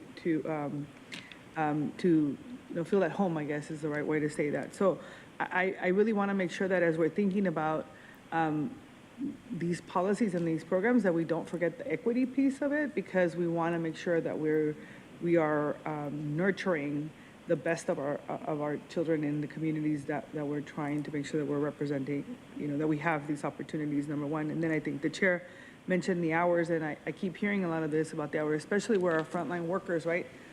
You talk about hours, you also have to talk about transportation. And, and I serve as the chair of transportation for Sandag's committee. And I often think about, transportation is so not accessible to where these location sites are sometimes. And so, and if you've heard me speak before, you'll hear me, I've often said, right, it takes to get from San Isidro to Chula Vista on the just the west side. Let's not even talk about the east side of Chula Vista. It takes at least about an hour, right? And so by the time you drop off your child, and then it takes another hour and a half to get to the other place, I mean, you probably have to leave your house at 4 o'clock in the morning. So that means that your baby has been, infant, toddler, has been with you for so many hours. So they're exhausted by the time they get to access to childcare. And so I think that as we're thinking about what this model looks like, we need to make sure that there's an equity lens perspective of it. And then how do we do that so that, and I think, Councilmember Campillo has been talking about it as well in our standard conversations, but really thinking about it from a holistic perspective. It's not just the buildings, it's not just the people, which all of them are important, but it's also that comprehensive perspective of how do we make sure we're nurturing a child and that they have the tools that they need. And they're, exhausted by the time they get to childcare because, they've been up since I don't know how many hours trying to travel around because my mom and dad don't have a car and they have to be on a bus. And so I appreciate that we're having those conversations and really trying, I think that's where I'm really trying to think about as we're moving forward, how do we incorporate that? And so I'm open to the solutions that all of you may already have and ideas, but I also have heard directly from folks who have to work at night, right? Some of our nurses, the folks that are on the front lines in the hospitals, et cetera, our first responders, right? One of the biggest issues why we don't get a lot of women moving up in our public safety levels is because they don't have anybody to take care of their kids. And so I think that it's important that we're looking at that and what it means as we're moving forward. So I appreciate all of your feedback and took a lot of notes. So I'm excited. So thank you very much. Yeah, thank you. We're working on building out childcare on site for county facilities, for county workers, which would really be a step. But I was just reminded, Vice Chair, just yesterday we got the update on, we have some staffing issues in our correctional facilities. Yep. And we're really working to try and fill those, a lot of incentives. And with the correctional deputies, we're seeing some real progress.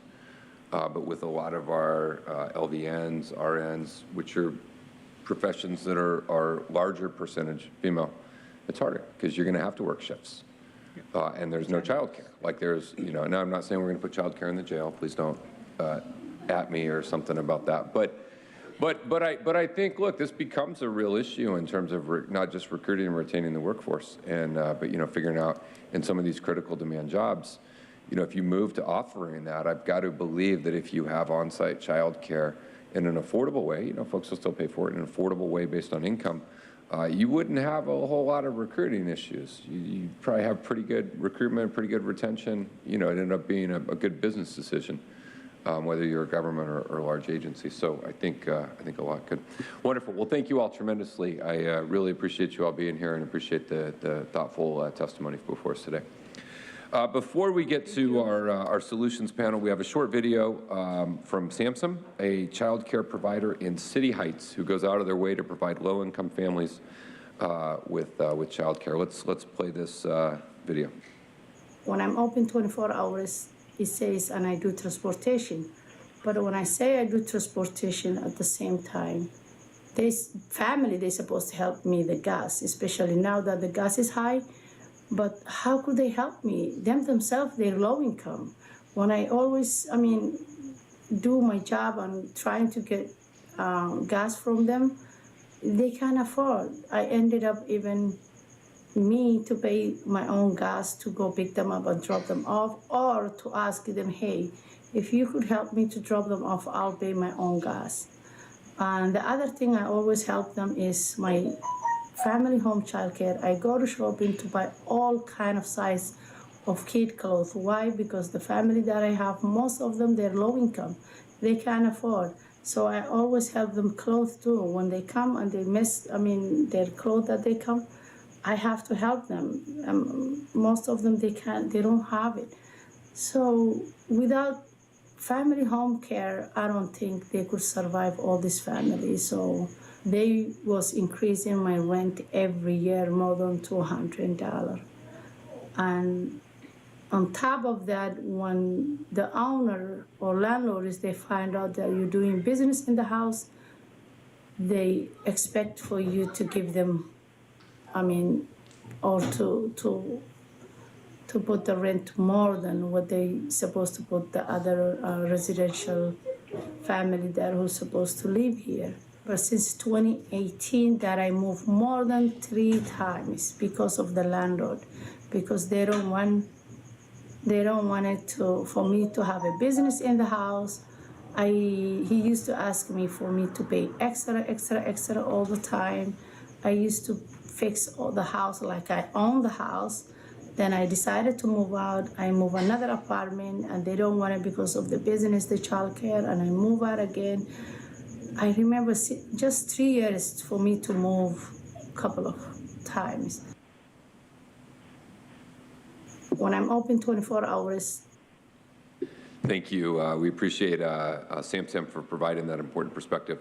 I want to bring up our next panelists to walk through some solutions, some ideas, things we can do. We're really pleased to have with us Liz Ramirez, Chief Executive Officer of the Chicano Federation. Chicano Federation has been a tremendous partner to the county for a long time to really talk about some of the solutions the Chicano Federation offers to parents and providers.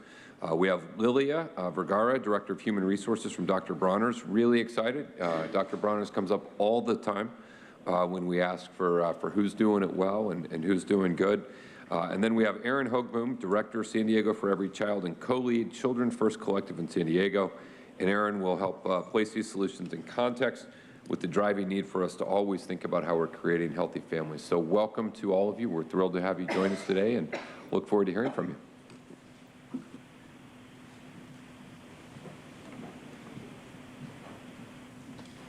Thank you so much, Supervisor Fletcher, supervisors, for having us here today. My name is Liz Ramirez. I'm the CEO of Chicano Federation. Chicano Federation has been around for 53 years. We provide child-centered services for over 25,000 families throughout the county, and we're very, very proud to serve families. And like earlier colleagues said, there's a lot of work that we need to do. There's a lot of work to be done to ensure that particularly our child care providers have a livable wage, and that we can continue to grow our programs to provide quality education for our little ones. I do want to talk a little bit about some solutions, and while I mentioned there's still a lot of work to be done, so thank you, supervisors, for hosting this avenue for us to have these discussions, because we know that we're not going to do it alone, right? We know that it takes a village. It takes, the county, it takes the state, it takes each other as partners to come together to really make a difference. And what I want to share, that what I love about our programs is that we offer services and we connect not only with providers, but also with the families that are using child care services. And so there's that continuum of care where Chicano Federation can facilitate that, what our little ones are learning in the escuelita is also being translated to what they're learning at home, right? So that we can continue to make sure that our youth are up to par on developmental levels, and that they're growing, that they're learning, and that they're being healthy. And while we offer, you'll see on the slide, comprehensive services, I really want to focus on the support that we give to our providers. Supervisor Vargas, you mentioned the equity lens, and I think that's so important. We saw earlier on a slide that nearly 50% of providers are of Latinx background. And so what I take really great pride is that we provide services that are culturally specific to the providers that we serve. So I'll talk about a couple of different programs, but I want to talk about our Comienza tu Guardería program. Intentionally is in Spanish because we primarily serve women, Latina women in Spanish in their own language to help them get their child care license. And we're working with women this year. We're happy that we helped 25 women earn their child care license. And we're there to support them in their own language, guide them through the process of applications and submitting grants, which to a regular person, to any person, these applications are really hard. It's even hard to find, where do you find the application? Where do you apply? And especially if there's a language barrier, right? So we have our staff that are bilingual, that are working hand in hand with the providers, trying to help them with resources, support, even sitting down with them and filling out the forms together. So we also have our infant and toddler program. With our infant and toddler program, we serve 73 providers throughout the county and over 300 families. And again, through that program, you have dedicated staff that are helping our providers, giving them more resources to educational tools, to workshops. Just last month, we hosted a workshop to help little ones with their math skills. And so we're not only helping, educationally only with workshops, but also with supplies. You know, it's so expensive to have your own business at home, and all of these educational, you know, toys and resources are very expensive. So we're able to provide, you know, our providers with stipends up to, you know, $1,500 to you know, get more access and get more educational resources to their child care centers and resources for the youth to use. And then today I really want to highlight our STEPS program. I talk about partnerships, and we have some great partners here in the room, you know, San Diego Foundation, Price Philanthropies, and others that have really helped us start the STEPS program. And what our STEPS program is steps to family child care success. We work with particularly women and women of color that are starting or have already their child care business, and we provide them with tools and resources, anywhere from you know, creating a business plan to accounting to even digital skills, right? A lot of use now is all virtual, and so how do we make sure you know, we have that equity lens and help our providers with support. And so with the STEPS program, you know, what I love is that we have cultural navigators that, again, work directly one-on-one with providers, provide them information in Spanish, and in a way that they can understand, and we're culturally sensitive and responsive. And so with you know, this STEPS program, we service providers in the Barrio Logan areas, in City Heights, and just opened up resources in Chula Vista as well. And we need more programming like this to continue to help our providers. You know, just in the last year, we helped providers apply for grant funding, which resulted in over $250,000 of grant funding being received to our providers. You know, funding that can be used for expansion of their services, for supplies for our little ones. We really are about building that trust between, you know, Chicano Federation, our navigator, and our providers, where they can come to us when there's, you know, any issues, they have any issues with licensing, anything that they need support with, but then also for support. Hey, I really need support in this area, or I'm really struggling, anything from, you know, I have a kid that's a very picky eater, what resources can I have? And so I take great pride that, you know, we have these resources where we can empower our providers, largely, you know, women and women of color. Just the other day, I was speaking to a student I had a chance to meet in CSUSM, who shared after a presentation, you know, Liz, I'm very thankful because of programs like Chicano Federation. My family was an immigrant from Peru, and while we got here, my mom was able to start, my mom, a single mother, was able to start her guarderia because of your support, and we were able to have a roof over our head. And that's why it's so important for us to continue to invest in our child care providers. By investing in our child care providers, we're not only investing in them, we're investing in the children we serve, we're investing in the county because they're our future leaders. And so thank you so much for hosting us here today. And again, there's a lot of work to be done, but thank you for having us.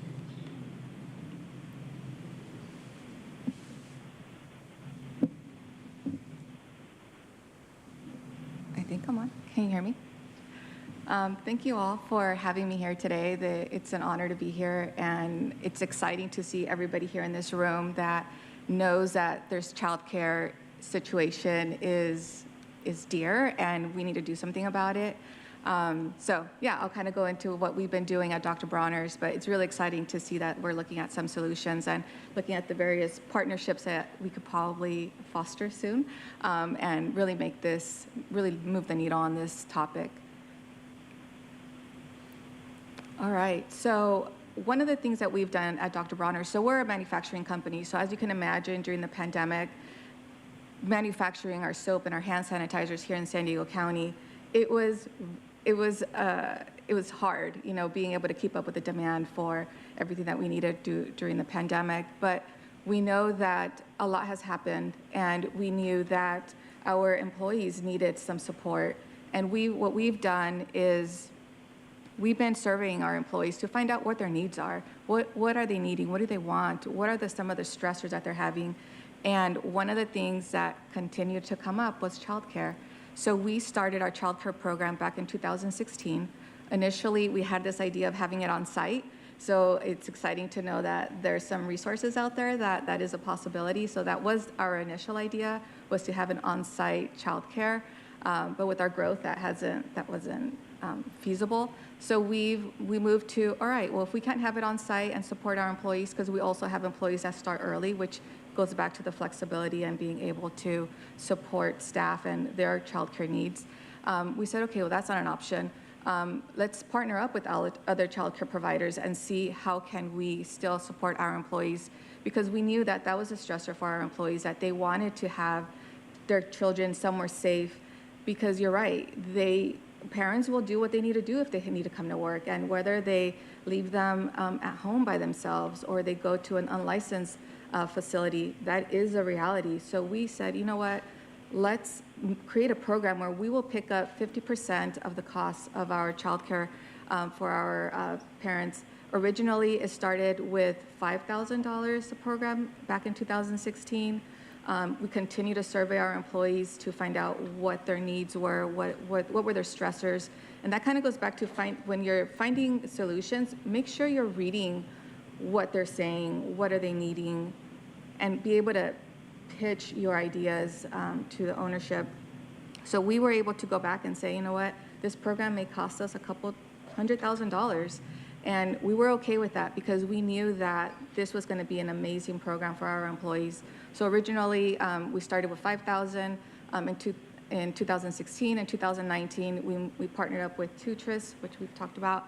And then in 2020, when we continue to hear this, this influx of childcare, that there wasn't any childcare, it was really difficult to find a place, or it was really expensive, or we found that parents that maybe had an aunt, a grandparent that would help before the pandemic, when we started to quarantine, that was no longer an option. So even we saw an influx of parents that now needed that care. And with the rising costs, we saw, okay, $5,000 isn't cutting it. So we increased it to $7,500 for our employees.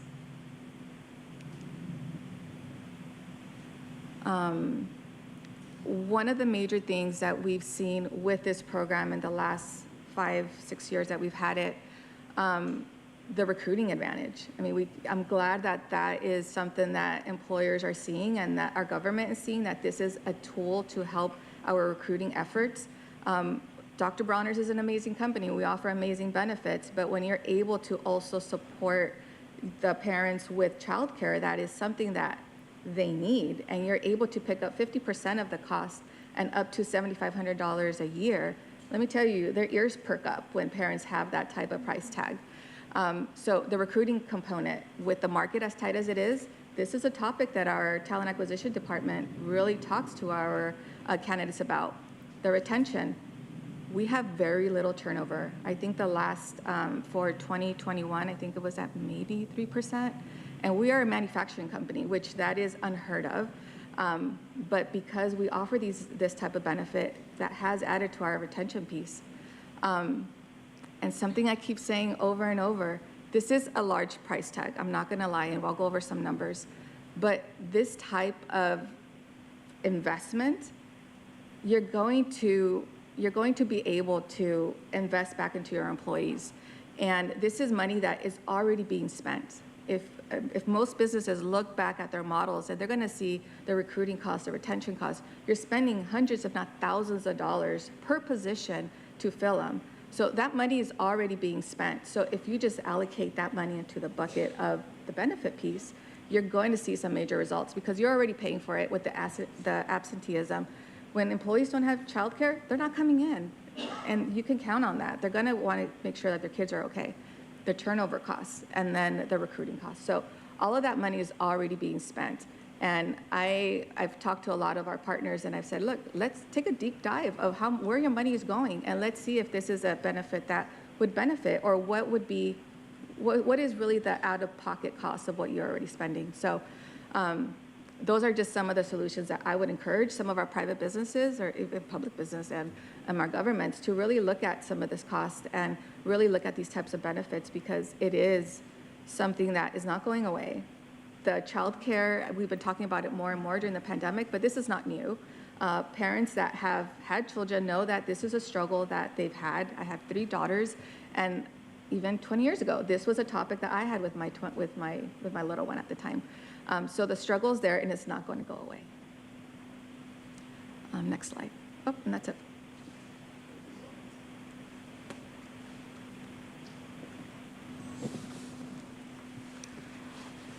Well, thank you so much, Chair Fletcher and supervisors, for having us today. I have to say I'm very humbled to be the last speaker today, especially given people like Itzel sharing her story and the stories that you captured from providers.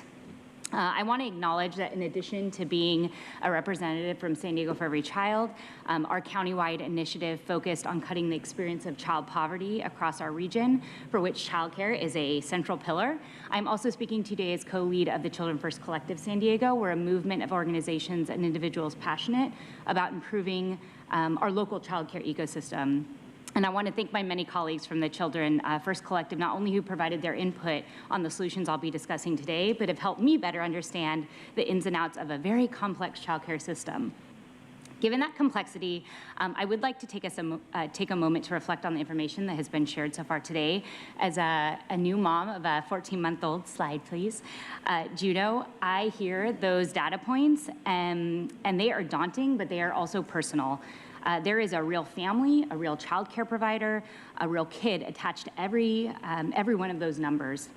And in every child care provider, I see Maricela, for whom I have the deepest gratitude, and only for her expertise and care am I able to join my colleagues doing this work. And in every child, I see my Juno, and my sincerest wish is that we as a community meet the responsibility of uplifting every child because they are truly San Diego's future. So in order to do that, we need a well-supported early care and learning ecosystem that's providing quality, affordable care for every family that wants and needs it. Slide, please. Because supporting ubiquitous access to excellent childcare is not only good for children's healthy development, it's also good for family budgets, for workforce participation, as we heard, particularly women's, and equity through investments in a labor force with pay that is finally commensurate with the value of their work. All of this equates to the long-term success of our region. So how do we get there to this dreamland? The truth is we're on our way. Thanks to San Diego County leadership, the CARES Act dollars, which were the first that the county had really invested in childcare, helped providers keep open their doors to their critical small businesses, and more parents had access to childcare vouchers right when it mattered. And the American Rescue Plan Act dollars, which were just passed last month, will go towards bolstering the educational pipeline, growing efficiencies within the field, and better understanding our local delta for childcare funding. And I want to linger on that last one, the cost model analysis that will come out of that in order to manage expectations, because it's an example of receiving information which will require us to act. The reality which lies ahead of us is going to require doing things differently. It's going to require streamlining how the county tackles current operations. And it's going to require owning a local stake in child care sector, not only in emergency, but sustainably. So knowing that ARPA funds will help us address some of these pieces of the child care sector, I'm going to focus on other potent areas that San Diego County can work to create a more equitable, well-functioning state of child care for our region. There are exponential improvements that, if committed to, will have real impact in the lives of babies, children, youth, parents, caregivers, and child care providers. And we know they will work because other counties are doing them. Slide 4, please. I guess this is it. You might have to push it for them to come through. In addition to adding childcare to the county's legislative agenda for federal and state influence, there are opportunities to, 1, establish a sustaining fund for childcare as a facet within the county's budget, 2, expand facilities through co-location of childcare and housing, and 3, prioritize the mental and behavioral health support for 0 to 5-year-olds and their caregivers. To start, next slide, please.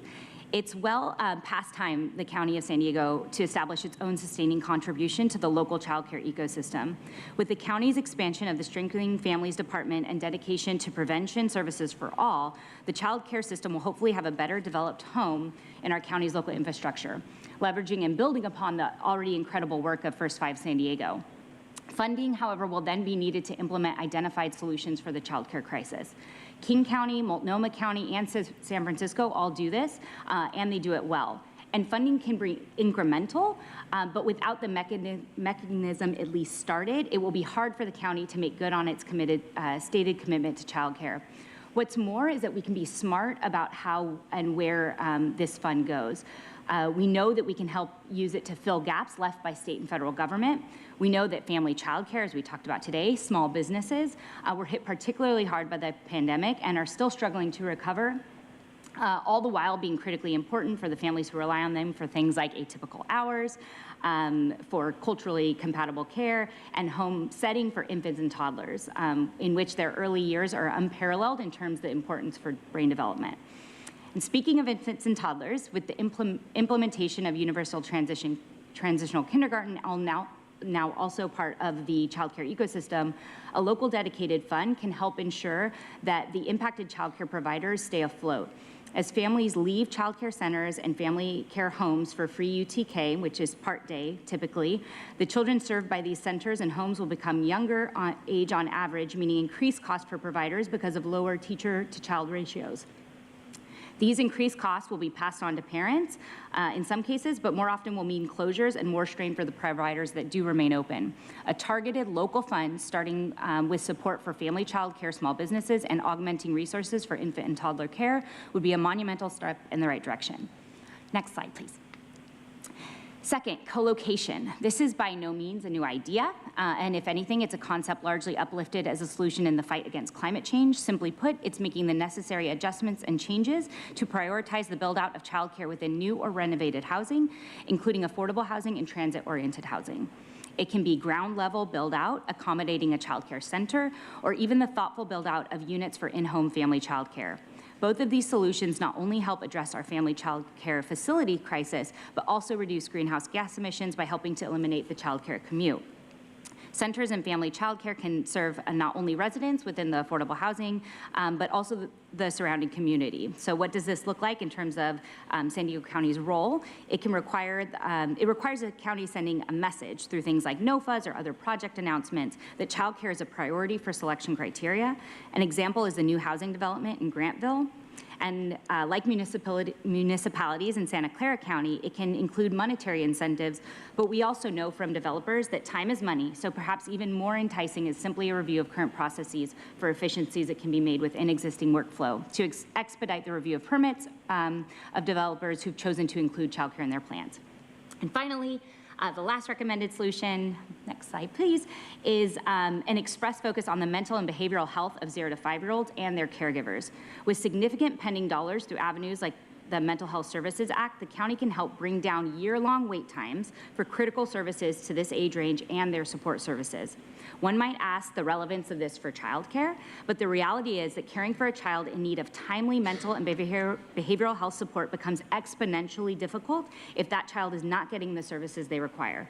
It can mean expulsion from early care and learning spaces, which impacts the continued mental health of that child, as well as the ability for that child's parent or caregiver to keep work. We have an opportunity here to reimagine what the continuum of care looks like across the county services, from First 5 San Diego to child welfare services to behavioral health services. Creating efficiencies across these departments will help ensure that no matter how families come into contact with the county, they're receiving the services their tax dollars pay for.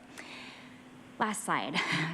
I know the child care ecosystem can seem daunting. It is a public service that is not publicly funded, and a patchwork of temporary solutions has left the sector devastated, so which makes it difficult for local government to know where to start. We really applaud the county leadership for taking accountability and determining not if, but how to act this year to support our economy and our local child care sector. Thank you.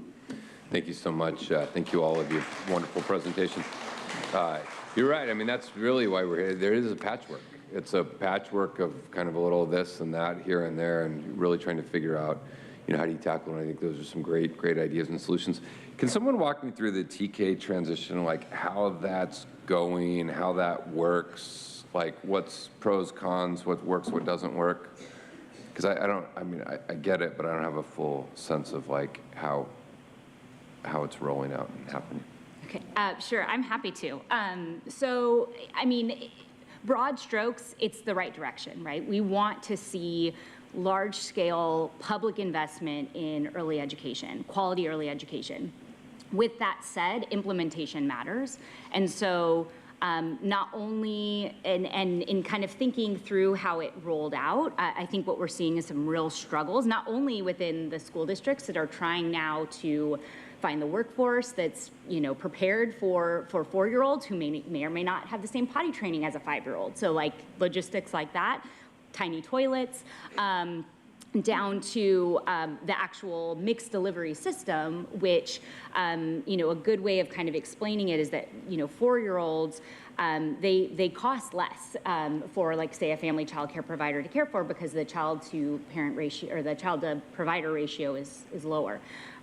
And so basically what you have is as soon as those 4-year-olds move into a school system, they were basically helping to subsidize the care for infants and toddlers.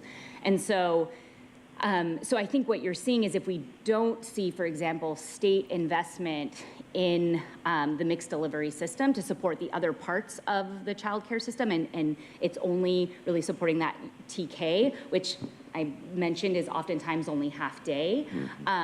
Not only are you going to need continued care for that child for the rest of the day if their parents are working parents, which the majority are. But you break the financial model that was barely working anyway. Yeah. So I think it's a step in the right direction in that it takes a piece of the pie and helps address. We want more child care, so it's providing and more early care and quality early care and learning. So it's providing a piece of it. But if you only focus on that piece and kind of forget the rest of the pie, then it kind of bottoms out. And so I think in reality that's what we're seeing happening. That makes sense. I mean, the half-day thing, it's like when your kids have half-day at school, you're like, no, please not half-day at school. Like, what am I going to do with you for the other half of the day? Right. Can play at the waterfront park. But I mean, it is, I appreciate you walking me through that because I had heard that, the model, you take the 4-year-olds out of the equation and it changes the model for everyone who's left, and then it puts a strain on the workforce. Now, that's a good strain because ultimately that will catch up. As you have more facilities, but it could be, there's certainly some implementation issues that are going on. Something else I just struck me was interesting. We talked about absenteeism. I mean, this was one of the big arguments behind paid sick days was, if parents have kids and the kids are sick, they're not going to child care, the parent's not going to work. In the same, if you don't have child care at all, it's a thing that gets in the way. Before I go to Vice Chair Vargas, we just 2 weeks ago, if you had questions, 2 weeks ago, we did our ARPA funding around child care workforce, $12 million. And maybe just touch on for everyone here kind of how that will be rolled out and implemented and where you see that meeting the greatest need. So I mean, I think, that was, first of all, thank you for that investment, because I do think, it takes time, obviously, to invest in a workforce and to see it kind of roll out. But I think there's some really exciting pieces of it, one of which is really amplifying a program that's already in place, which is taking care of a lot of the expenses of people who want to study childcare. And so, books cost things, transportation, everything like that. And so there's already a model in place that the workforce dollars will help to support and augment. So there's that piece of it. There's also a piece of it that I touched on, which is a cost model. And that basically will show us what the delta is in terms of what we're asking childcare to do within the current kind of funding lanes that it's getting, and then what it actually will take. And so, I know a lot of my colleagues have touched on wages, and so that is going to be, I think, a huge focus moving forward, and certainly built into the ARPA dollars as well was a retention stipend, which I think also will really help to not only the educational piece, help people get the education that they might need to get into this workforce and really follow their passion, but also to keep the existing workforce that have been just through the ringer over the last 3 years, and to really acknowledge and honor their work and give them a little bit of help to keep going. No, thank you. Vice Chair. I ended up having a question after all. So I really thank you everybody for your sharing all your insight. I wanted to ask Liz around the Comienza tu guardería, right, concept, which is a model that can be used in any community, right? But I'm wondering, what is the average cost to be able to start your own, be a childcare provider? Yeah, I mean, childcare provider, first of all, like just setting up your own space, right, cost thousands and thousands of dollars, and making sure that the space is up to par with licensing, which, we have to make sure that there's different tools in place, the space is, accessible. And so a lot of times families need to make some remodeling to the space to make sure that it is, accurate. So this could cost anywhere, from, 50,000, 100,000 and above. And so it is a huge, investment for the families and for folks to set up the space to make sure that it is conducive to a learning environment for the little ones. And the average number of children that each one of the guarderías can take care of, do you have an average? It varies. For us, we have about 10 children with each of our providers. It varies. Thank you. Thank you. Well, look, good recommendations in figuring out how the county gets involved. The workforce money we put forward is really prospective. What we did during COVID was, you had a bad situation before, and then schools were closed, and then the number of kids you could take collapsed, which destroyed the model entirely. I mean, the focus that the existing model barely works, as we saw in one of the previous slides, the number of folks who lose money or barely break even. But that was just designed to try to respond to the urgent crisis that we faced right there with essential workers getting back. But we really are transitioning into what is the long-term structure that we can do and build and help set up. So I really am grateful for all of you and really appreciate your presentation and your work, and look forward to working with you in the future. So thank you. Thank you very much.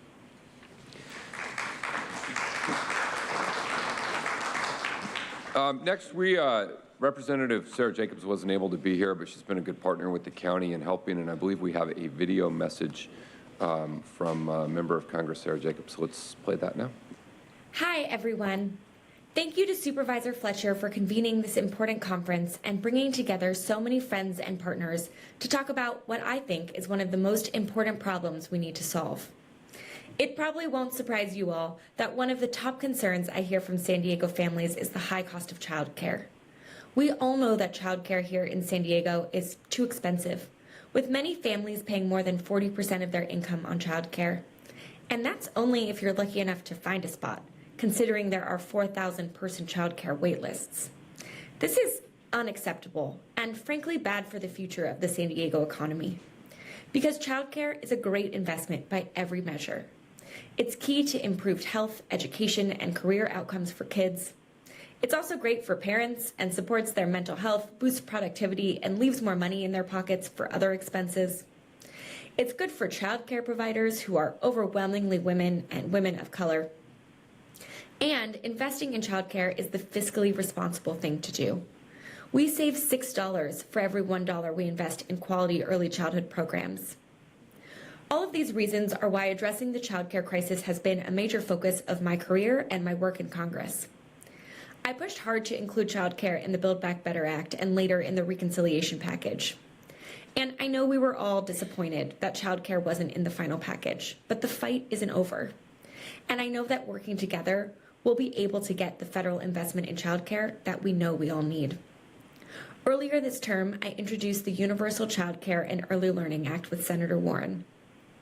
Because I believe that the best way to ensure that every family has access to high-quality, affordable childcare and early learning opportunities is to build and support a network of federally funded, locally run childcare, and then capping the costs of that childcare at 7% of families' income. But while we work to do that, we know we need more investment in childcare here locally, and we need government at every level working together. That's why last year I secured $1 million for San Diego County's Child Care Expansion Fund to help providers increase available spots for care. And I'm proud that CARE San Diego's work to help child care providers expand is now underway. And this year, I secured over $4 million to address our child care crisis, including $2 million for the San Diego Armed Services YMCA to make capital improvements to expand their child care center. And I secured $2 million for the Municipal Workforce Child Care Pilot Program so that the City of San Diego can attract and retain a talented workforce. And we've got more projects in the pipeline, so stay tuned. In this year's National Defense Authorization Act, the major authorization bill for the Defense Department, I secured more child care support for military families, including efforts that will lead to a pay increase for child care workers who serve military families and greater investments in military child care maintenance. But this is all just a start. There's clearly so much more work ahead of us to ensure that every family in San Diego has the child care support they need. And it's going to take all of us working together to get it done. So I am so grateful to all of you, from providers to businesses to nonprofits and philanthropists, for coming together to ensure San Diego can provide affordable childcare to every child. Thank you all so much. It's such an honor to be doing this work alongside you. Thank you to Member of Congress Jacobs. We appreciate it. I believe we have a second video from Maria. Hi, everyone. Tengo 15 años como proveedora de cuidado infantil aquí en el condado de San Diego. Este trabajo me dio la oportunidad de poder cuidar a mis propios hijos y poder ayudar a otras familias. El único desafío que he experimentado durante estos 15 años como proveedora de cuidado infantil es no ser propietaria de mi propia casa. Yo rento y pago $2,727.50 de renta. Los problemas a los que me he enfrentado ha sido con el dueño de la propiedad en donde yo rento. Abusó de mi confianza, creó una línea con mi nombre para el bill del agua sin mi autorización, y esto tenía una deuda de $4,000. Yo nunca recibí este bill del agua porque el bill del agua llegaba al correo electrónico que el dueño creó. Por miedo que me corriera o sufriera un tipo de represalia, decidí pagar este bill de $4,000. Me pidió mi información personal, tal como los taxis, mi cuenta del banco.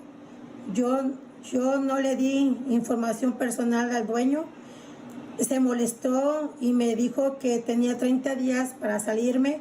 Yo nunca dejé de pagarle la renta, y una vez que mi abogada logró contactar al dueño de la propiedad que rento, fue que me dejó tranquila. Tengo... Terrible. I know we have some public speakers here on this child care item, so I'll ask the clerk to call forward our public speakers. Thank you, Chair Fletcher. We have 18 total requests to speak on this item, 11 in person and 7 requesting to speak by phone. Also note for the record that we received 4 e-comments, 3 in favor and 1 neutral. Any members of the public that requested to speak on this item by phone, please dial into the conference line now using the instructions that were provided to you. We'll begin with the in-person speakers, starting with those in favor of this item. As your name is called, please come forward and stand against the east wall under the murals until it is your turn to speak. I'll be calling you in groups of 5, so please listen for your name. I'd like to invite forward the following individuals: Serena Lynn, Lucia Garay, Kim McDougall, Yoli Rodriguez, and Delia Contreras.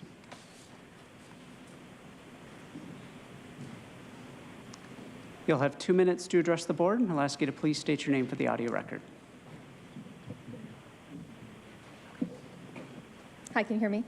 Perfect. My name is Serena Lynn. I work for Educational Enrichment Systems. We have a child care development center that has 19 sites across the county. We serve low-income families. We're center-based and have infant, toddler, and preschool children. So why am I here? I'm also a mom of 2, a 3-year-old and a 6-year-old. I love them. I wish I brought a picture of them. I'm a member of the Children's First Collective, and I want to thank you First, for having this about children, families, and the EC professionals that serve them. And that's what I'm going to come back to. I'm going to go back to the Department of Labor and Kelly's comments. The priority is our workforce. It has to be. We cannot increase access without our workforce being paid wages that are sustainable. And where to start. I have ideas, and I'm going to tell them to you. So the first is the San Diego County Child Care and Development Local Planning Council. Your Board of Supervisors has approved that child care plan from experts in the field like myself and others, and that's a place to start locally. There's a lot of ideas in there, and we would love to work with you more about that. I love this timer here. It's keeping me on track. The second is I was thinking the county, when we're talking about rents and we're talking about ways to reduce the cost to providers so that providers can take wages. And when I talk about providers, I'm talking about family child care homes, I'm talking about center-based providers, I'm talking about teachers, I'm talking private and public. And I want to make that clear. It's a mixed delivery service, and if we fund one over the others, we're further corrupting and dismantling the system. So I want to make sure that everybody is involved. One way to do that is the county could reduce the cost of rent. So I know Measure H is coming up, and it's about using city-owned property or county-owned property to have child care centers on those properties. The reduced or free rent for providers will allow that money to go to the salaries of the people that serve the children. And I don't have any more time, so thank you so much. Thank you. Next speaker, please. Good afternoon, Chair Fletcher, Supervisors. I'm Lucia Garay, and I'm a resident of Chula Vista and a member of the Children's First Collective. I recently retired from education. I have been having conversations around early learning and care for the last 30 years. And unfortunately, most of our solutions have really leaned on philanthropy, on grants, on stipends, and I applaud this board's action to take some of this temporary CARES dollars to find more permanent solutions.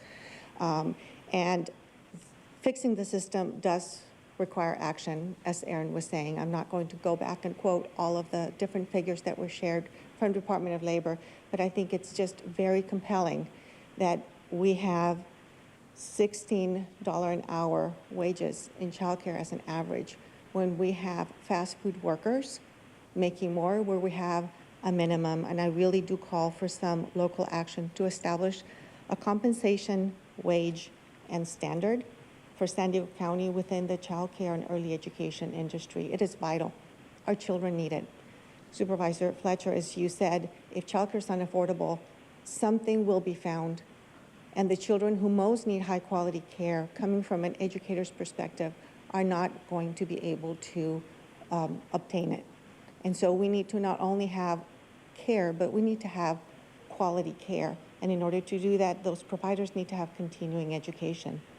And you cannot have continuing education when the minimum earning profile for them is that low.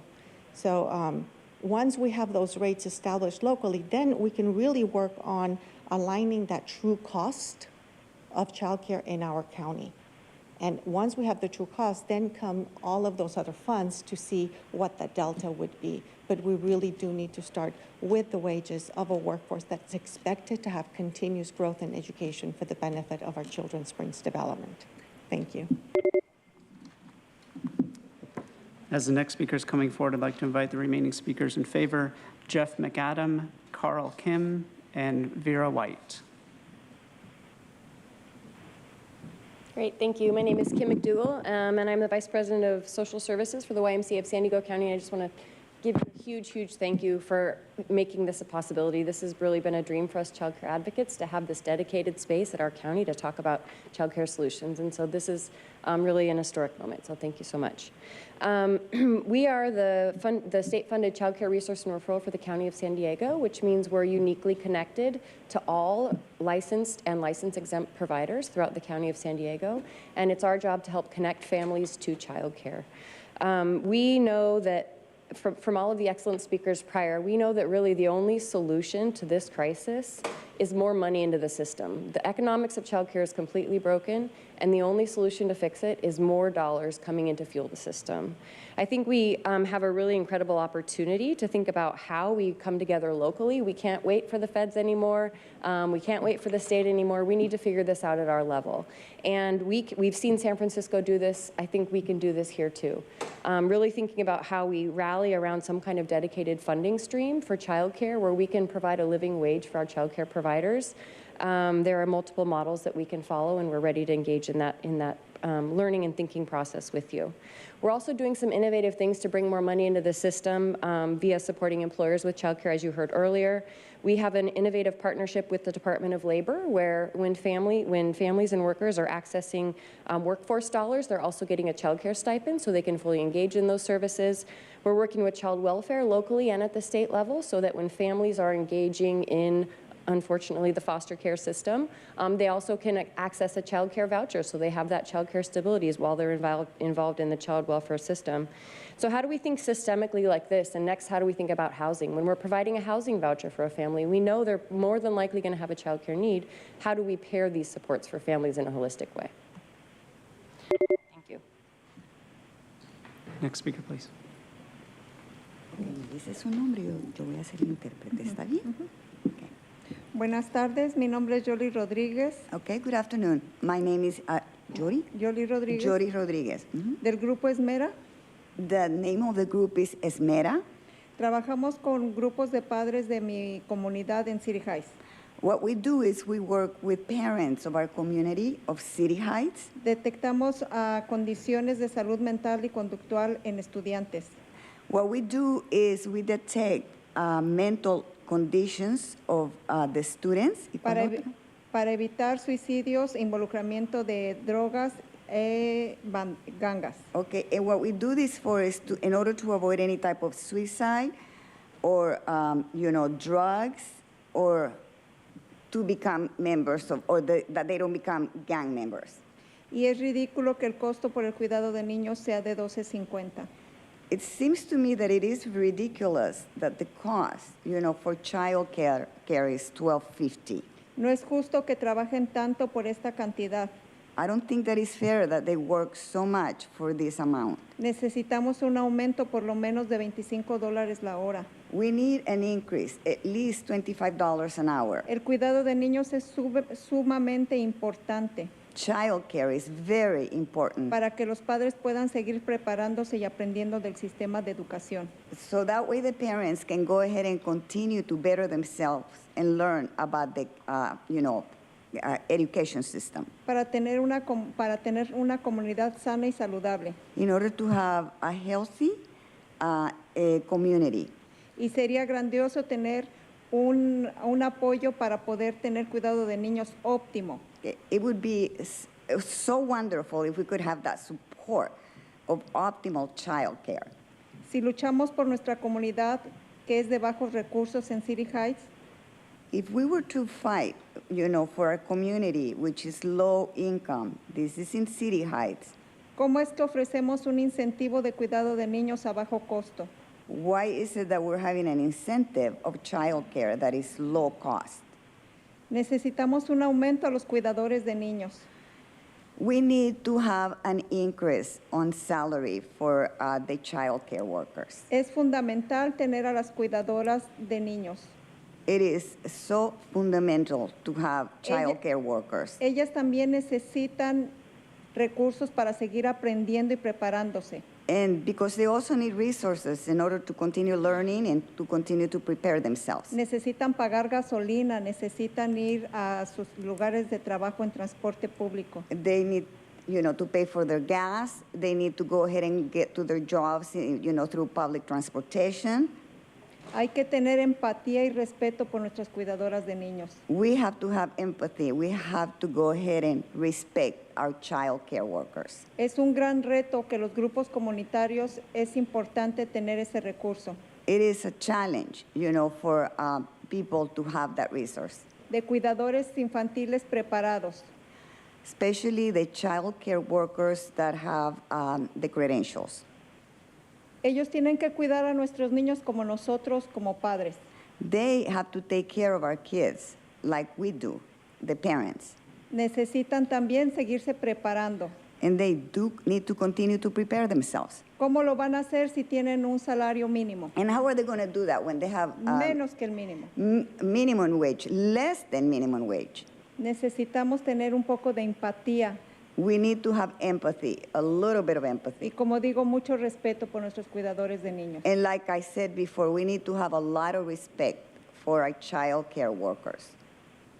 Gracias por recibirme. And thank you. Thank you for listening to me. ¿Me dice su nombre? Sí, buenas tardes. Estoy muy feliz de que me tengan aquí, gracias al señor Fletcher y a todos los supervisores. Good afternoon. I'm very happy that you have me here. Thank you, Mr. Fletcher, and thank you to all the supervisors. Mi nombre es Delia Contreras. My name is Delia Contreras. Y soy voluntaria de mi comunidad en City Heights. And I'm also a volunteer for City Heights, Y my también, community. también trabajo en el grupo Esmera. And I also work for the Smera group. Yo solamente quiero dar un poquito de testimonio acerca de mi experiencia como abuela. Okay. I just wanted to give you a little bit of testimony as my experience as a grandmother. Estoy muy feliz que están tratando de buscar un remedio a todos estos problemas con el cuidado de niños. I am very happy that there's, you're trying to get to some type of a remedy, for this child care issue. Mi experiencia es que en el 2004 compré mi casa y la perdí en el 2011. Okay. My experience was I purchased my home in 2004. However, I lost it in 2011. En el 2008 me dieron en custodia a 4 nietos. Ay, me da tanta tristeza porque a veces me in 2008, I got custody of my 4 grandkids, and I'm sorry. I get really emotional. I get really sad. Fue muy difícil ese tiempo porque teniendo un trabajo excelente, tuve que dejarlo por no tener los recursos para pagar cuidado de niños. It was a very, very difficult time. I had a, very excellent job, which I had to leave because I didn't have anyone that could take care of the kids. Entonces, fue una situación muy difícil y algo que se me quedó en el corazón. Yeah, it was a very hard situation. And something that stayed in my heart because of it. Es cuando mi nieto, el más pequeño, me dijo que si somos pobres. When my, grandson, the little one, the youngest one, he asked me if we were poor.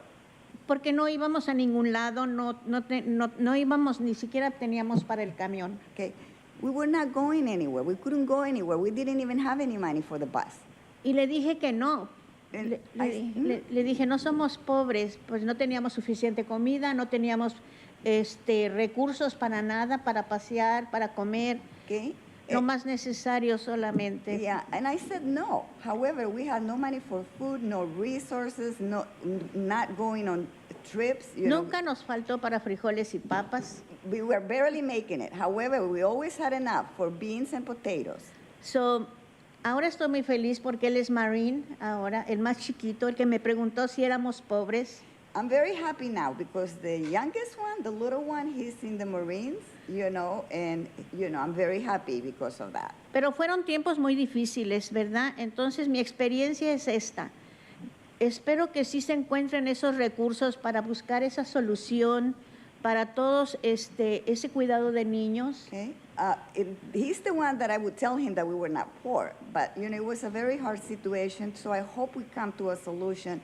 I really hope that we come to the solution for this, child care situation. Entonces, gracias a las personas que presentaron, a Chicano Federation, a las señoritas que hablaron, que estoy muy contenta, la señorita Stephanie que habló, de las demás personas también. And I wanted to thank you, those people that gave a presentation, Chicano Federation, Silvia, Stephanie, and Stephanie who also talked, thank you.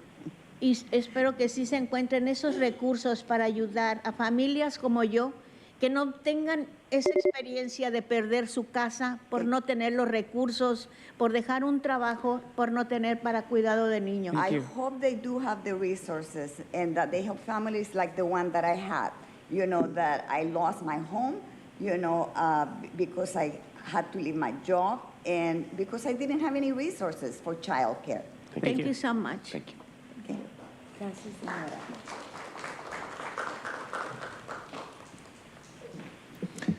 My name is Jeff McAdam. Chair Fletcher, other supervisors, thank you for your time. This is a big topic, you know, to try to tackle. It's great to see the county wanting to tackle it. A lot of funding could go into it, and we could be working on this for years, and it would seem like a challenge to get to the finish line. I think at the heart and soul of it, technology really plays an important role in finding a solution. I'm an employee of Tutris. We're the largest child care platform in the country. We're based right here in San Diego. I'm a former reporter here in San Diego as well. First and foremost, I come to you as a parent. I have a 1-year-old and a 2-year-old myself. And up until about a year ago, the challenge of finding child care was a nightmare. You could spend weeks, months, feel like you end up in a program that cost too much, wasn't the right fit. And then I found through technology that already exists, it streamlines the process and makes it so much easier. Now I know I don't have to settle for a program that just happens to be what I can find. I found that there are 17 options within 5 miles of my house that are about $500 per month cheaper than the previous option that I thought was my only option. So it's making my life less expensive, and I'm finding a program that fits me better. And I'm also finding through child care, I've been able to, in the last year, go into over 40 child care providers' homes and talk to them about, you know, how can their life be streamlined? So that, you know, we've heard about them operating like businesses. Well, how do they maximize their opportunities as child care providers? More than 70% of child care providers nationwide are family child care homes. They're working 12-hour days. They're just trying to figure out how to maximize their abilities. Technology can do that, can bring enrollments to their front door, can get their program up and going at their full efficiency. And finally, we heard from Dr. Bronner's earlier today, a great example of how employers are realizing technology can create child care benefits for their programs, things that can bring the employees back to the workforce. And I think that's going to help out the entire economy. Thank you. Speaker, please. Thank you. Hi, my name is Vera White, and I was born and raised here in San Diego. And I started a daycare about 3 years ago, but I was no stranger to daycare because, as I heard someone say, my mom raised all the neighborhood kids because that's how we did daycare back then. I've been sitting and trying to figure out what could I do to help my daycare because I get phone calls every day. Literally, before I came, I had 2 phone calls. Over the weekend, I had 5 phone calls. I have a waiting list of about 20 kids, and I'm in Southeast San Diego. So I've also gone to church all my life, and so I have a good relationship with the new pastor at St. Stephen's Church of God in Christ. Bishop McKinney is no stranger to you. Yeah, so I know you know what I'm talking about. So in the process of talking to him, I have signed a lease, and I'm trying to get my daycare over there within the next 90 days. My problem is, thank you. My problem is my landlord was one of those landlords waiting for September 30th to come to put us out. So I'm in a crunch because, you know, if you lose kids and they go someplace else, you don't get them back. And I need help with the paperwork not being sitting on someone's desk once I turn in my paperwork to social services, so I can get in there within the next 2 months and not the next 90 days, because that's what usually ends up happening. I also need help with, right now, of someone trying to help me figure out, is there any way of the renovation grant that some of us was granted, how we cannot get that grant taken away from us because the landlords are putting us out of the property and we have to move. That's all my time. Thank you.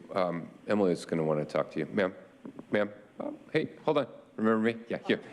She's going to want to have a conversation to figure out how we can help you. Thank you. Next speaker, please. As the next speaker is coming forward, I'd like to invite the speakers in opposition of this item, Audra, Jason Robo, and Bryant Rumbaugh. Good afternoon, supervisors, and thank you for holding this conference to address this issue, an area of need that impacts so many of us. My name is Carol Kim, and I'm the business manager of the San Diego County Building and Construction Trades Council. You might wonder why I'm here today, since we're not talking about infrastructure or land use decisions. But we are talking about a matter that impacts workers everywhere, and definitely the workers I represent, construction workers, and those hoping to become construction workers.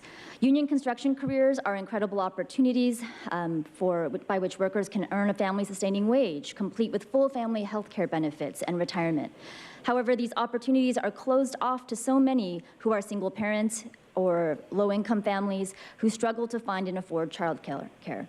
Women and people of color are often those who would most benefit from the opportunities afforded by union construction apprenticeships and careers, but there are also those who most often fail to succeed in retaining and benefiting from those opportunities because of structural barriers such as a lack of quality, affordable childcare. Our unions are working hard to outreach to, recruit, and diversify our membership so that the faces of the construction industry can better reflect our communities. But we need your help to address this most basic and critical need for our low-income and moderate-income working families. Please work to raise the wage standards of childcare workers so that we can attract and retain quality childcare providers. Please provide structural supports that will allow childcare providers and their businesses to thrive. And please use the power of public policy to make childcare more affordable for working people and their families. The building trades are working really hard to raise up the living and job quality standards of entire generations of construction workers, and we're working hard to diversify the construction industry. We need your help, and we're hoping that you'll help us on the other side of these particular issues. Thank you. Next speaker, please. I use the name Audra, so I'm not against childcare, but what I'm against is the way you guys handle things. And I'm confused as to why, if it costs $19,000 a year, these people are only making, say, $25,000 or maybe a little bit more. Where's the rest of that money going? To licenses, to things that you guys are implementing?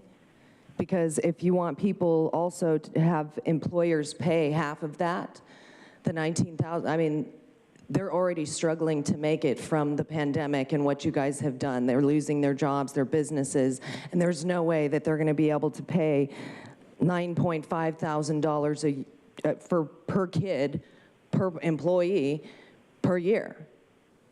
And the fact that it costs that much, I mean, if $50,000 to $100,000 to open a daycare, why is all this cost so much, is what I'd like to know. And if you want people, say it's $75,000 to open it, and you have 190,000 children that need a place, that's $1.425 billion that it's gonna cost just to get those kids in a daycare. And Nathan, for you to even say anything about having to put kids in there, you have plenty of money to spend after you have 4 or 5 kids in a daycare. It's the other people that have to worry about this. It's impossible for them to get any help. But you can't put the burden onto other people. The problem is that we've gotten away from taking care of our own kids, doing things on our own. And we put it out, get someone to fix your car, get someone to watch your kids, get someone to clean your house. Nobody can do it themselves anymore. But it makes it impossible with this. And that $25 million, what are you gonna do with that? It's not even gonna really help anything. It's a problem because your numbers don't add up at all. Next speaker, please. All right, thank you guys. My name is Bryant. I also am not against childcare. I believe that us as human beings, we certainly need to not only look out for each other, but really make a concerted effort to make sure that our youngsters are taken care of in any way possible. You know, during this pandemic that's occurred the last couple of years, when I kind of recognized the depths of, really, I had known it for many years.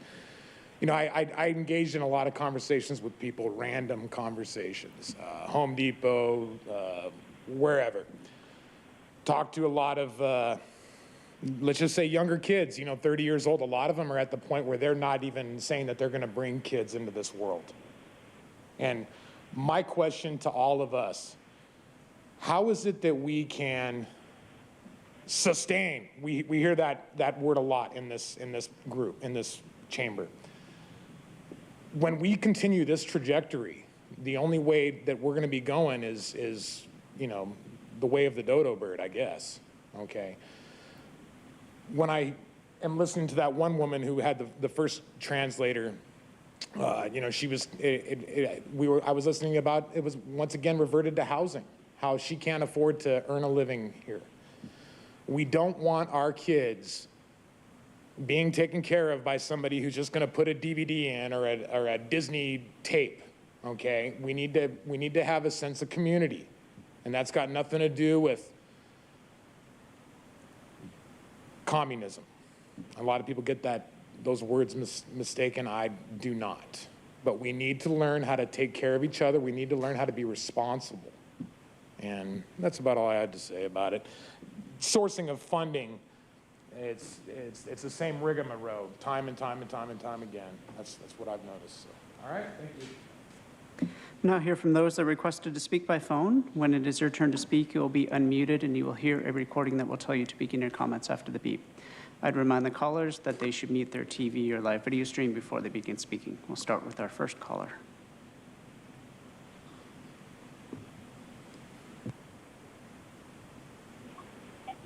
Paul Henkin. The agenda says child care options are unaffordable to many San Diegans. The median hourly wage in California for these employees is $12.29 per hour. 1 in 4 child care workers in California lives in poverty. So why don't you start with solutions to these issues and do a little group think then, or listening, before going out to another layer of bureaucracy, the Child Care Board Conference.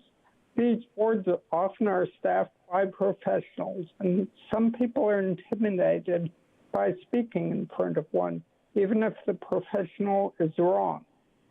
We also have to think of all ages, not just focus on toddlers, cute as they are. Possible solutions. Do pay the minimum wage. I believe it's $21 an hour. Not sure if we all know it, but it should be enforced. Schools without vax or mask mandate, really inclusive. Schools where you don't have to wait forever to have bullies or teacher bullies disciplined, so parents feel confident sending them. Free and safe aftercare or schedules, in quote, around the clock, unquote. Free and safe aftercare or schedule, employ people who really like the kids, not money or salary. And employ people who teach proper etiquette and simple health measures like washing hands, showers, flushing, bandages, and so on. You know, people are discouraged by contradicting professionals in public more than by a little clapping, which might actually make them more popular. We'll now hear from the next caller.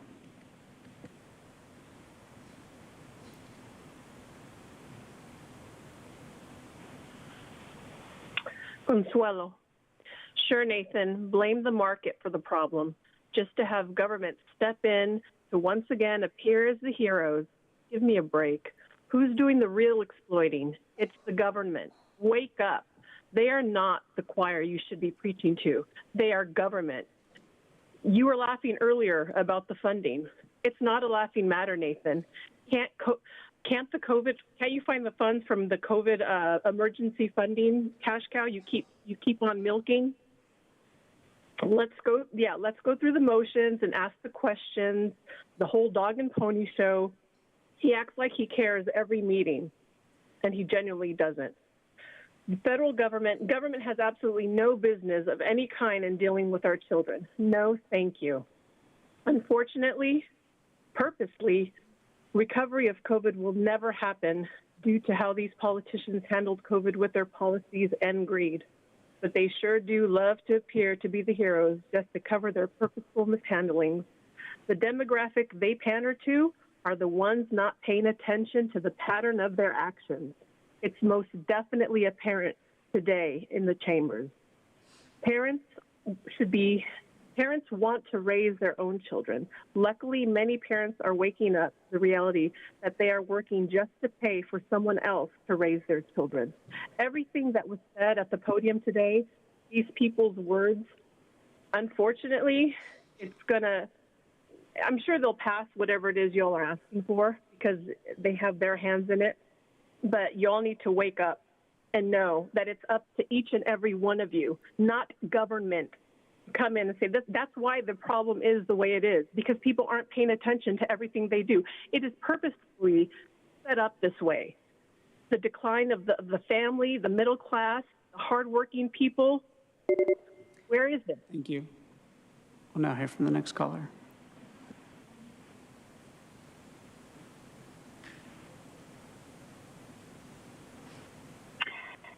Hello, my name is Alessandra Lezama, and I am the founder and CEO of Tutras. One of my colleagues was here earlier making comments, so I'll do my best not to be redundant.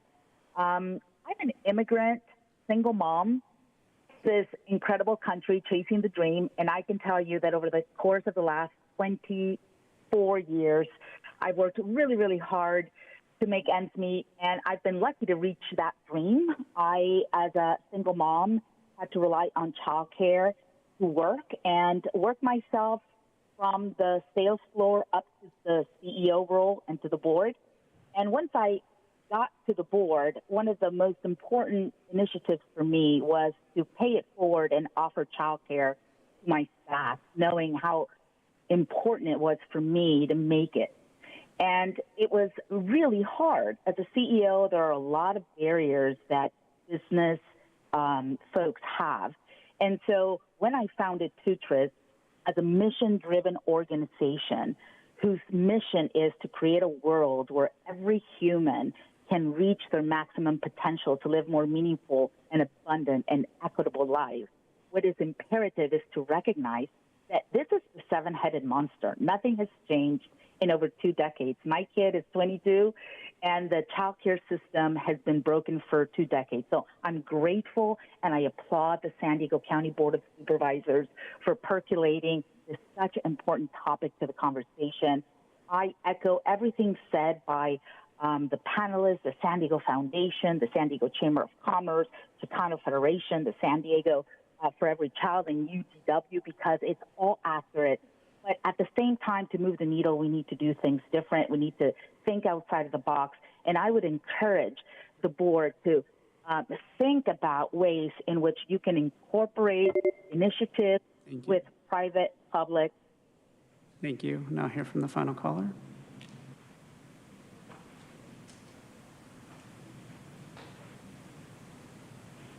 Non-stakeholder truth here. The child care crisis that these supervisors caused with their lockdowns and their demands on people to get a toxic mRNA shot or two, pretending to care. It has nothing to do with state and federal debt dollars dangling above their heads. But it's interesting that child care is not a public health crisis instead. I mean, in the socialist and communist mindset, it takes a village, right? Your children are my children. So communitarian them away into this item, into the arms of county government dictating their care. Be real, Nathan.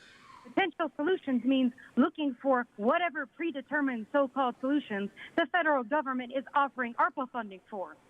Money funnels and money buckets.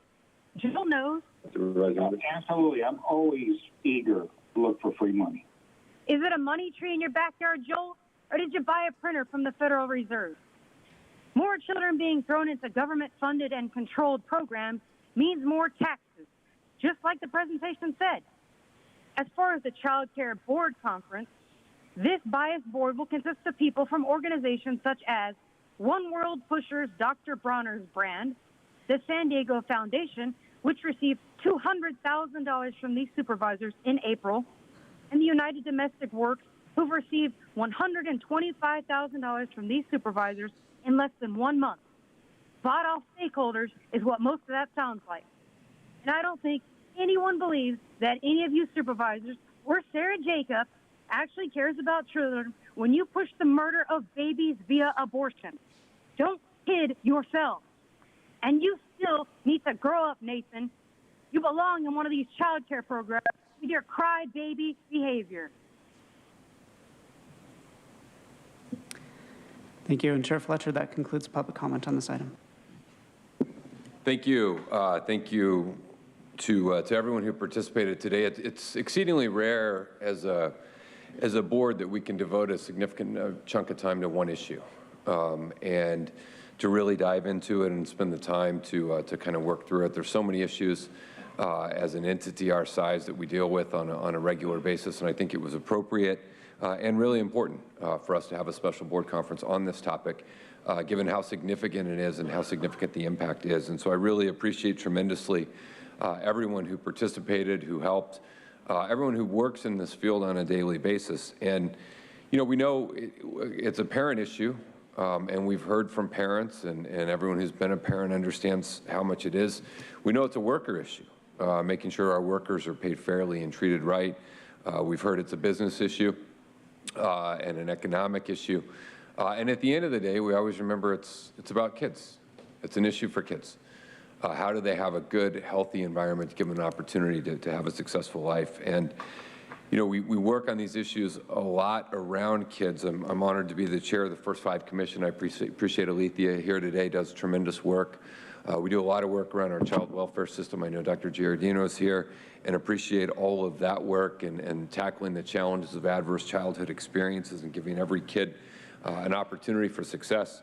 But it remains true that the single best thing we can do to help kids, parents, our business, our economy, and our workers is tackle this issue of how we can get to a place of quality, affordable, universal child care. And so I know as a board we're very committed to doing that. I think we heard a lot of good ideas and suggestions for additional things we can do.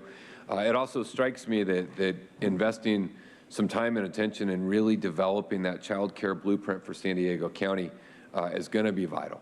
What can the county do? What do we need to fight for the state to do? What do we need to work with the federal government to do? What can be done via land use or regulation? And what in that is county? What in that is city? You know, how do we kind of pull all of these pieces together and really hear from all the folks that are involved in this issue each and every day? We've got to bridge that gap at $19,000. That simply isn't going to work.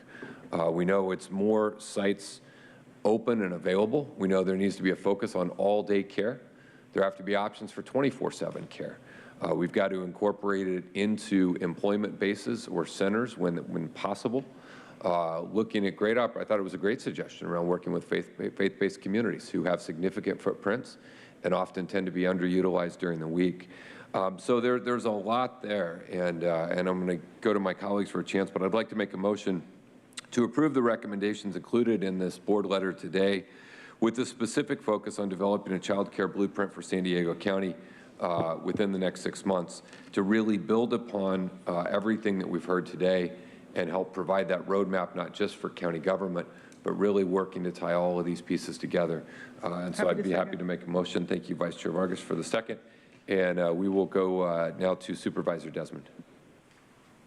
Well, thank you, Chair. I just want to say, thank you to everyone who was here today and presenting. It was a wealth of knowledge and information that something I wasn't aware about before. And I appreciate all the time everyone took in raising awareness on this issue in San Diego County. Thanks for being here today, and I learned a lot, and hopefully we can move forward on some of these issues. So thanks, I appreciate it. Thank you, Supervisor Desmond. Vice Chair.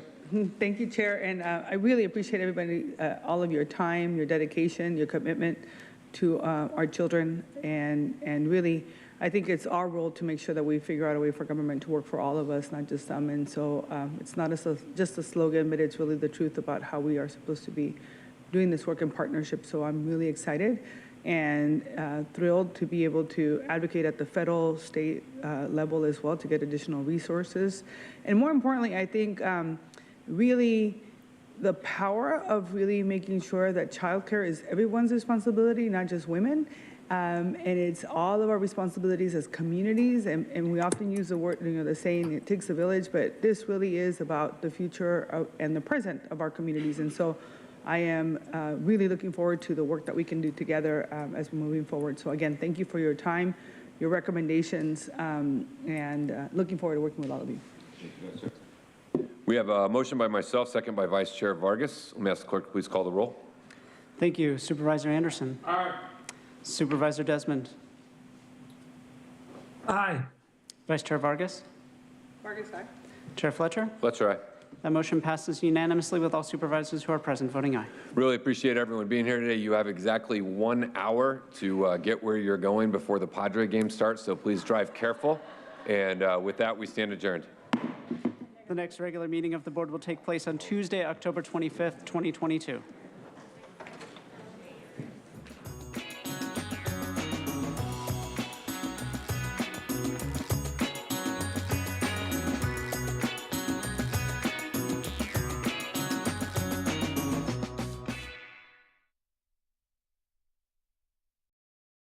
Our Sheriff's Department is